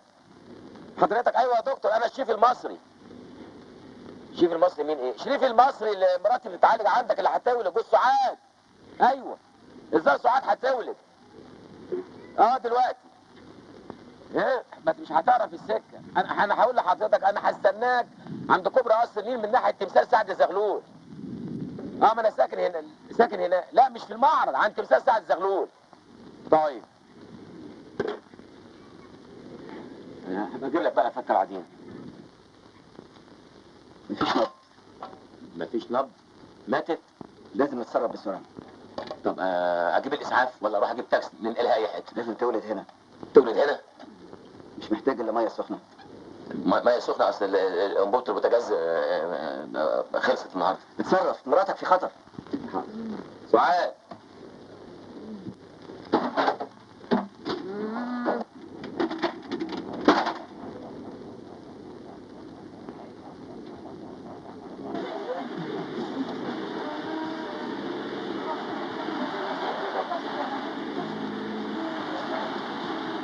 فين يا استاذ؟ رايح على فين؟ شويه ميه سخنه. منين؟ من هنا شويه ميه سخنه. بيجامه؟ لا لا، تعال هنا، تعال هنا يا استاذ، تعال هنا يا استاذ.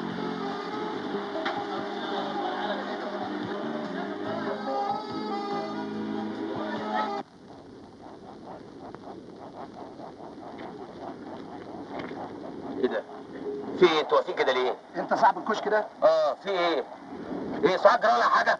وقف جنب الشيراتون وفتحها لي مستوصف وبتولد الاهالي وبتزعج السياح.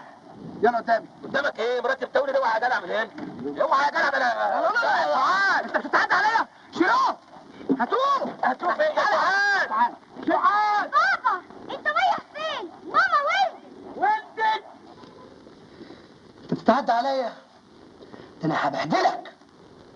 انه في الساعة 10:30 مساء تم إلقاء القبض على المواطن. اسمك؟ شريف محمد المصري. وظيفتك؟ مهندس. مهندس؟ ايوه مهندس. انت متأكد انك مهندس ولا ناوي تزود التهم؟ تهمة نصب واحتيال. ايه شكلي مش باين عليه مهندس؟ في مهندس في الدنيا يمشي في الشارع لابس بيجامة؟ يا سيدي انا حر البس اللي البسه. انت شريكي؟ ده انا هبهدلك. عنوانك ايه؟ ها؟ عنوانك، محل اقامتك، سكنك ايه؟ هو في الحقيقه اصل انا ماليش سكن محدد يعني، انما تقدر تعتبرني ساكن. اكتب حضرتك ساكن في الحته اللي انتوا لقيتوني فيها. انت بتهزر معايا كمان؟ هات بطاقتك. نعم؟ بطاقتك؟ اجيب لك البطاقه منين؟ في واحد يبقى لابس بيجامه مع بطاقه ازاي؟ كمان؟ عسكري خد على الحبس. لما نعرف لك عنوان هنبقى نعمل لك محضر. يلا حبيبي. انا مراتي والده. يلا يا اخويا. واقف معاها حبيبي. يلا حبيبي.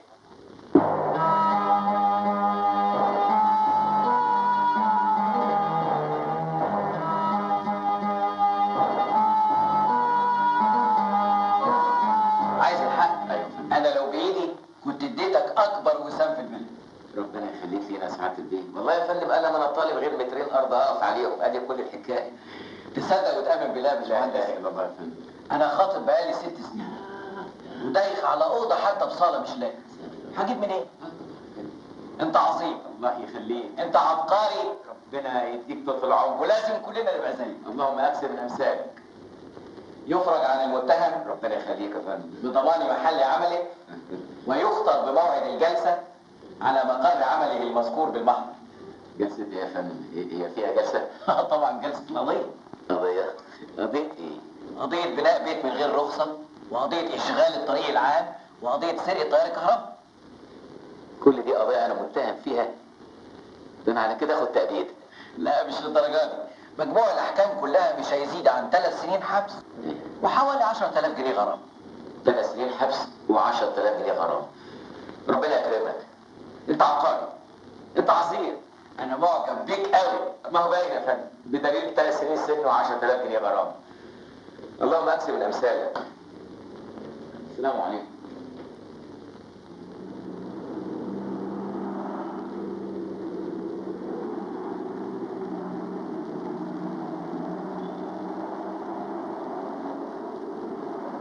ماما يلا بس لحد كده اهو.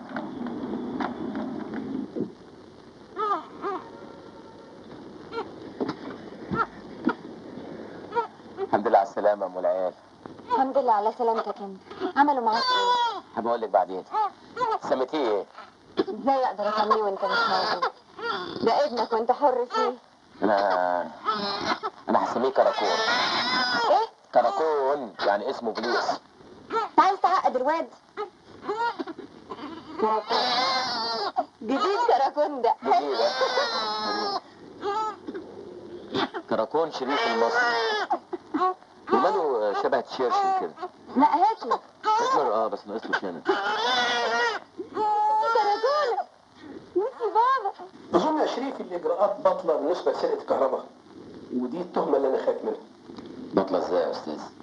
ده شغلنا احنا يا باشمهندس، المهم تشيل التهمه دي من تفكيرك خالص. طيب وبقيه التهم؟ قبل ما اخد قراري لازم اعمل معاينه لمكان الجريمه. مكان الجريمه؟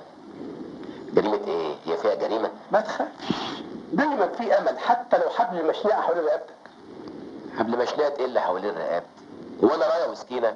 انا عايز اسكن، عايز اسكن يا عالم. انا هعمل معاينه وربنا يقدم ما فيه الخير.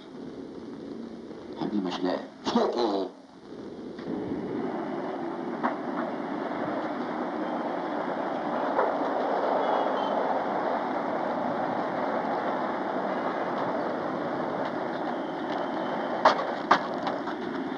المرور مش هيعترف بشخصيه الكرفان ده.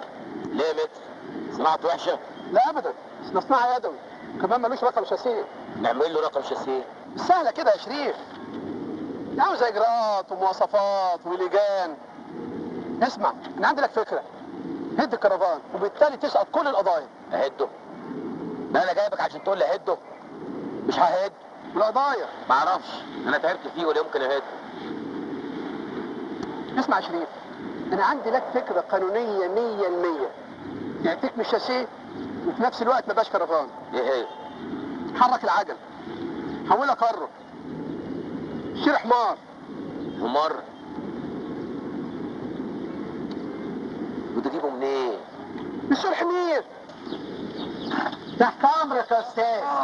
شوف بقى، انا عايز اذبح حمار عندك بصراحه. من عينيا، عندي ليك حمار مقصل، ادب ايه واخلاق ايه. ايوه مهم قوي الادب والاخلاق، لانه هيبقى في وسط اسره محترمه يعني.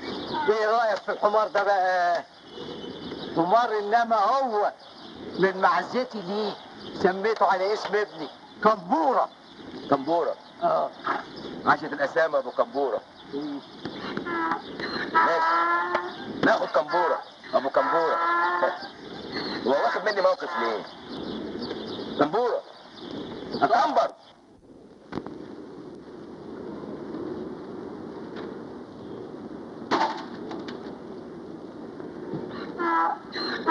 يا كمبوره، يلا يا عم تعشى. ها عاجبك ده؟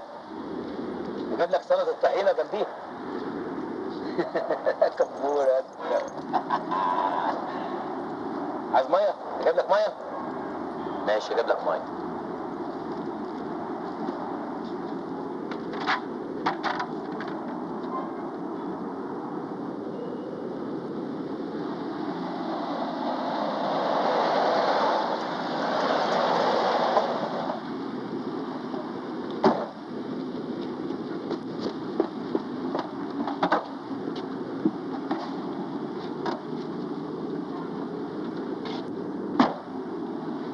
ايه ده؟ مش عارف يا فندم، ما كانش موجود هنا الصبح. كشك وحمار كمان على باب فيلتي. جيب لي المأمور حالا يجي يشوف ايه الحكايه دي. حاضر يا فندم.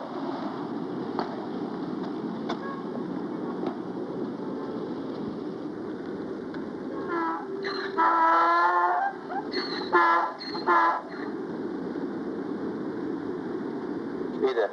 انت ماسك الحمار ليه؟ في ايه يا كمبوره؟ انت عملت ايه؟ انت صاحب الحمار والطشت ده؟ ايوه. سيب الحمار وامسك الجدع ده. يسيب الحمار يمسك الجدع ده؟ فيه ايه؟ تعالى معايا. اجي معاك فين؟ يا سعاد! سعاد!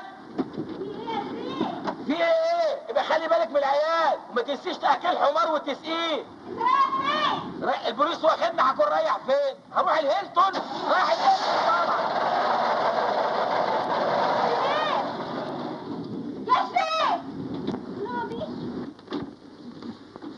هو بابا هيرجع امتى يا ماما؟ بابا يمكن يتأخر يا حبيبتي. نامي نامي. ماما، هما العساكر خدوا بابا ليه؟ انا ناقصاك انت كمان؟ ناموا وراكم مدارس بكره، ناموا.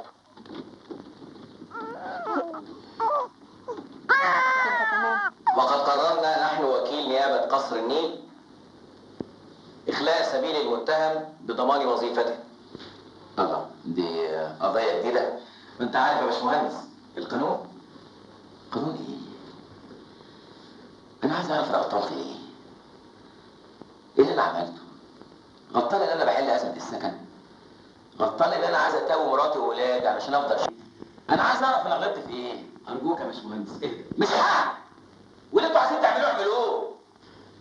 انا من حقي كليه سكن، بتقولوا لنا ضرايب ادفع ضرايب، شدوا الحزام بشد الحزام، ادونا حقنا بقى. وطي صوتك يا باشمهندس، ما تكتبش حاجه بلاش. اكتب كل كلمه انا بقولها، واكتب كمان ان انا برفع قضيه على وزير الاسكان، بقدم فيه بلاغ اللي ما وفرليش سكن، ما ادانيش حقي.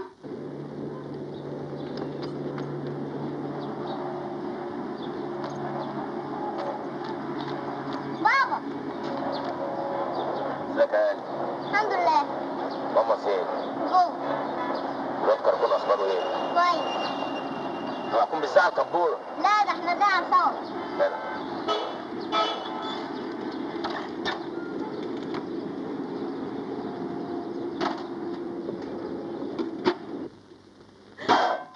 الحمد لله على السلامة. عملوا معاك ايه؟ لا بسيطة، يعني هي لو رسيت هترسي على كلام فارغ. 3 سنين سجن و10,000 جنيه وراه. يا نهار اسود ونيل، واخرتها؟ انا تعبت.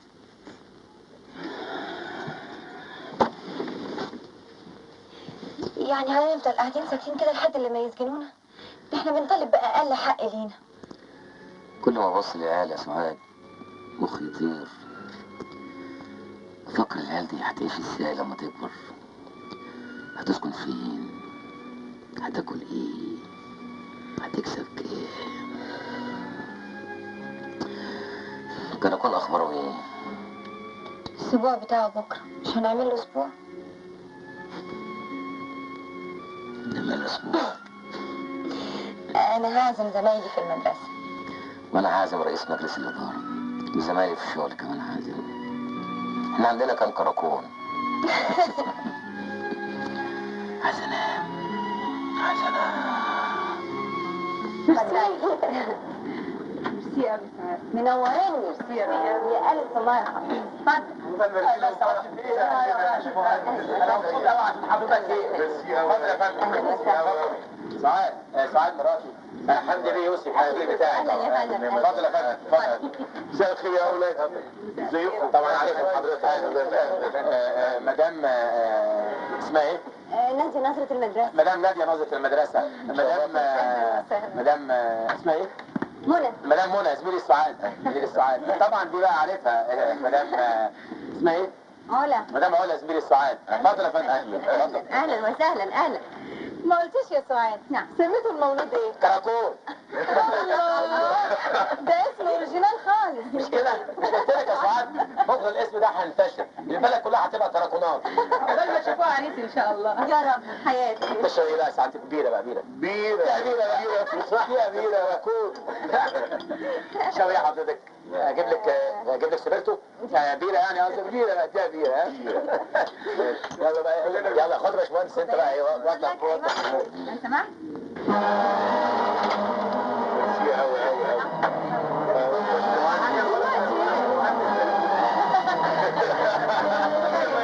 ايه اللي بتعملوه ده؟ اشغال طريق وازعاج للسكان وبيره. احنا معزومين عند المهندس شريف. شريف مين؟ السكان اشتكت. الله. اتفضلوا يا استاذ. يا استاذ اتفضل يا استاذ. يا استاذ. هناك الكلام ده في الاسم. يلا يا مدام.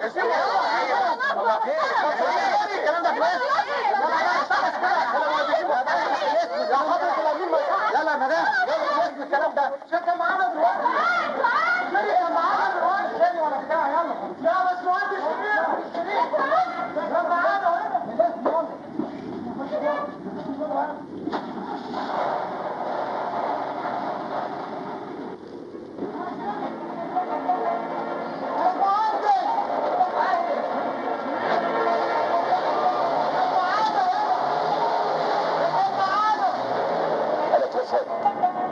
وانا كمان اترفضت. احنا الاثنين اترفضنا. ما تيجي نجيب الحاجات بقى. يلا.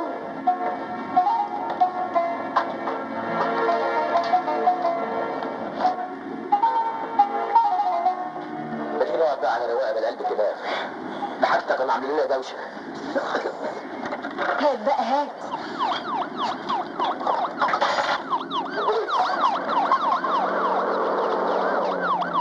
لا ده مش لينا.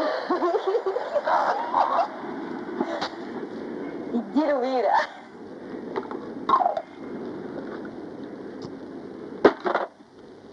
صحة كراكون. صحتك.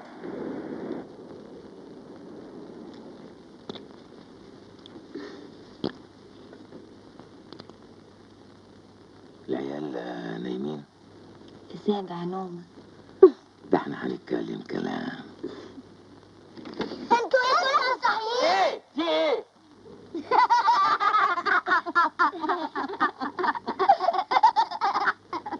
اتغديتوا؟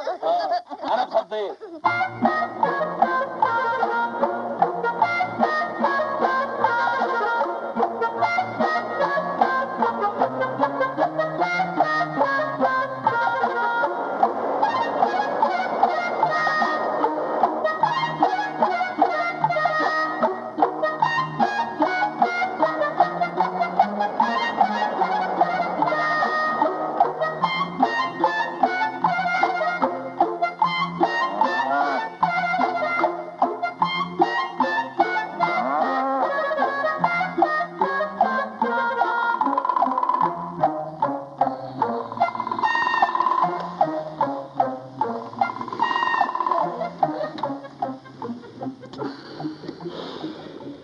صباح الخير.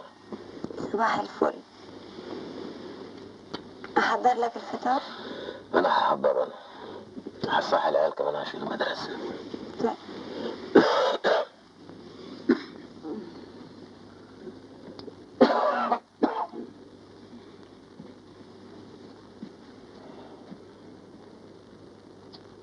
إذاعة الشرق يلا من القاهرة. مدارس.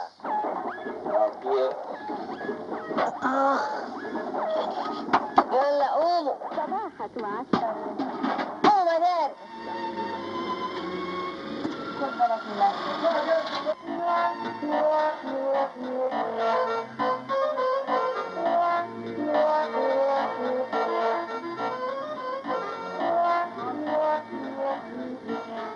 واحدة فين؟ فين؟ في المذبح. في المذبح؟ يعني احنا هنا في المذبح؟ يا سعاد احنا في المذبح يا سعاد.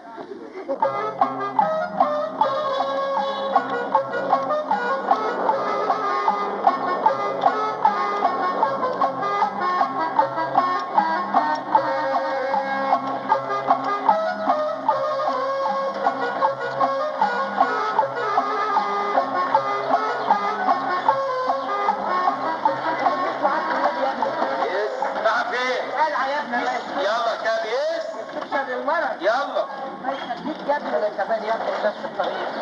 يلا. الله يبشر المرض يا رب ويسعدك. الله يخليك.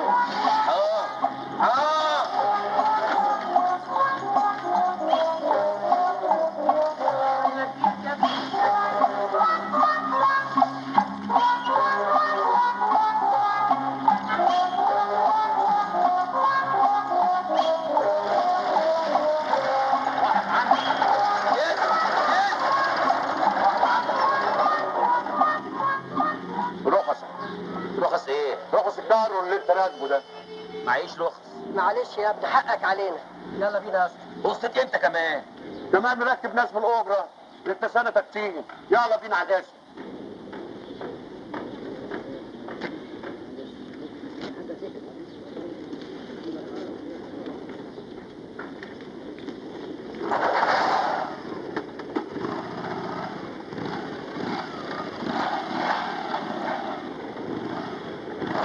يلا على الاسم. ايه ده يا سعاد واهتدي بالله. انا خلاص فضيه. عاملين زي المجرمين كل يوم اقسام ونيابه. انا ذنبي انا والعيال اللي بهدل البهدله دي كلها. يا ست لا ذنبك ولا ذنبي. امال ليه ده بيحصل؟ انت بتساليني لما تسالي الحكومه. انا تعبت مش قادره اكمل. انا هاخد العيال واسافر بيهم.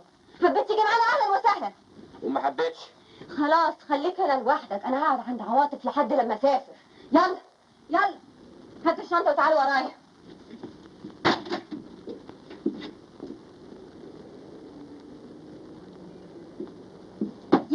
مستنيين ايه؟ انا هقعد مع بابا وانا كمان هقعد مع بابا. امشي انت وهو وهاتوا الشنطه دي وراي.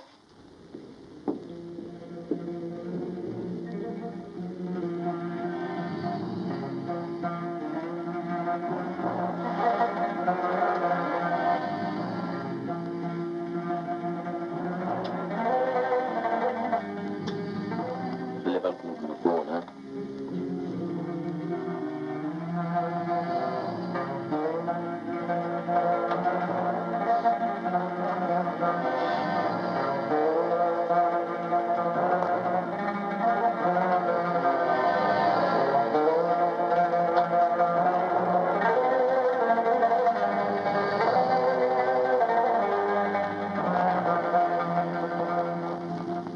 مشاهدينا الأعزاء، في هذه الحلقة من برنامج أفكار جديدة للشباب نلتقي بالمهندس شريف المصري بشركة الفنادق المصرية وخريج كلية الفنون الجميلة.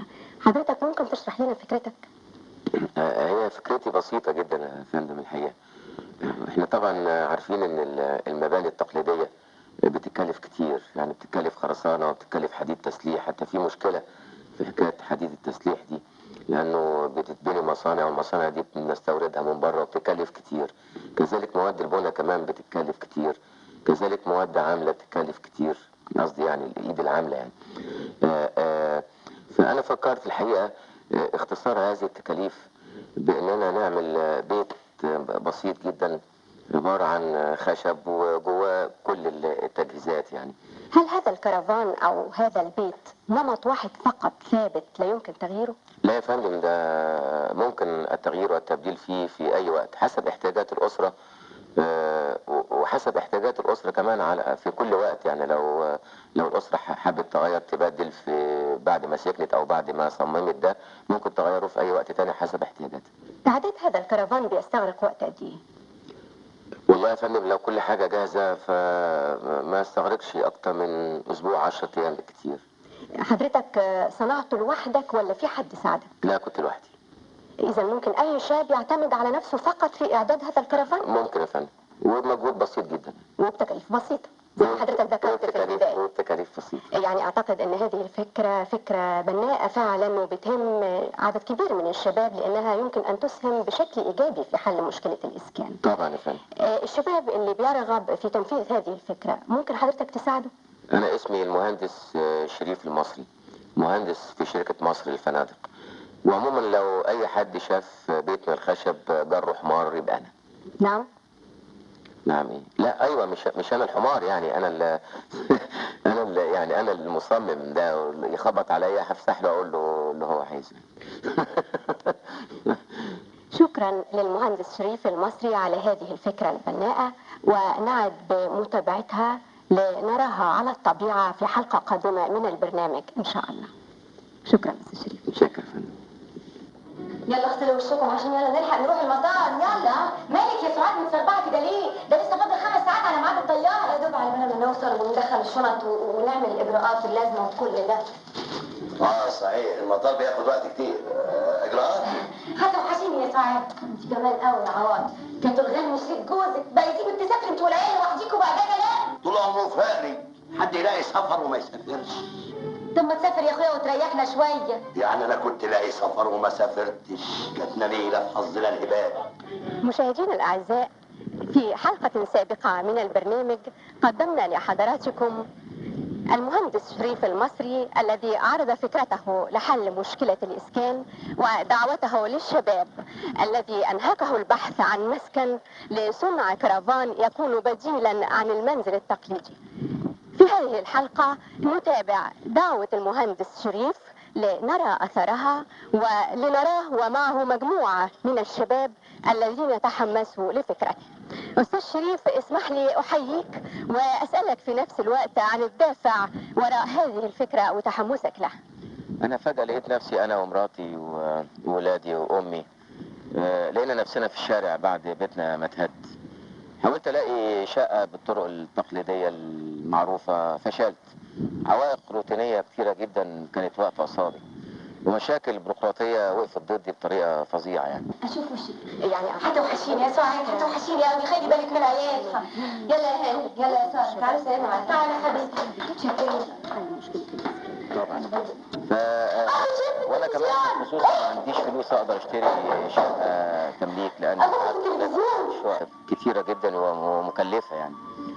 ففي دافع كمان انا عايز اقوله، ان خوفي على مستقبل اولادي وحب لمراتي لانها وقفت معايا وكافحت معايا، ده كان دافع قوي كمان ان انا افكر في المشروع ده. وزي ما بيقولوا ان الحاجه ام الاختراع. علشان فكرتك تنجح، هل حضرتك بتطلب مساعدة من الدولة؟ وإيه هي؟ والله الدولة عليها مسؤوليات كتير وفي أعباء كتير، وإحنا كناس مقدرين ده. إحنا مش عايزين حاجة من الحكومة، إحنا ممكن نفحت الأرض نطلع مية، ممكن نمد طرق، ممكن نعمل كل حاجة. إحنا مش عايزين من الحكومة غير حاجة واحدة بس، الأرض الصحراوية الكتيرة الواسعة دي محدش بيستغلها كويس، إحنا ممكن نستغلها. يدونا هذه الأرض ولو بثمن رمزي بدون مشاكل وبدون روتين. بنتمنى لك النجاح والتوفيق، ونتمنى أيضا أن يصل صوتك للسادة المسؤولين. شكرا.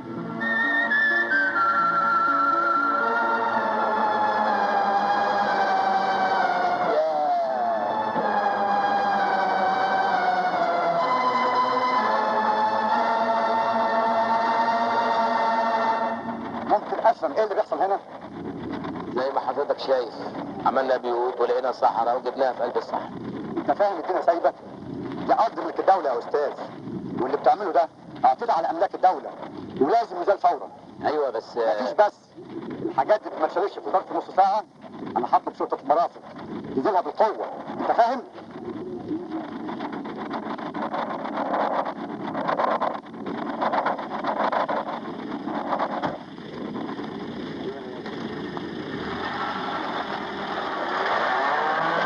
في ايه تاني غير موضوع القليوبية؟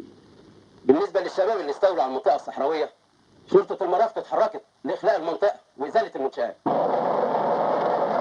هذا الشيء ده بلاد على الارض يا باشمهندس، محدش هيلمس حاجه، ده مستقبلنا وحياتنا. محدش يتحرك من مكانه، محدش يسيب الارض اللي واقف عليها. عايزين يشيلوا اي حاجه هنا يشيلوها على قداسنا.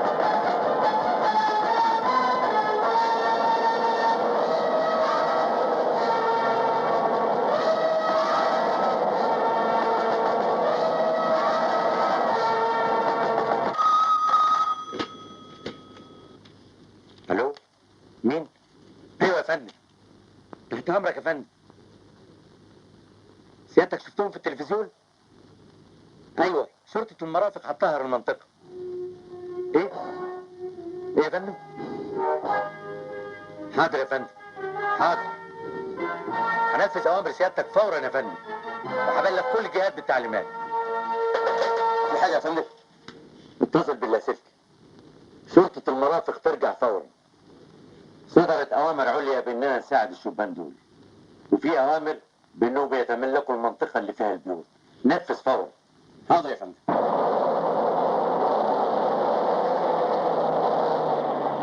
وقف. مبروك يا باشمهندس، احنا جات لنا اوامر تتملكوا الارض. مبروك.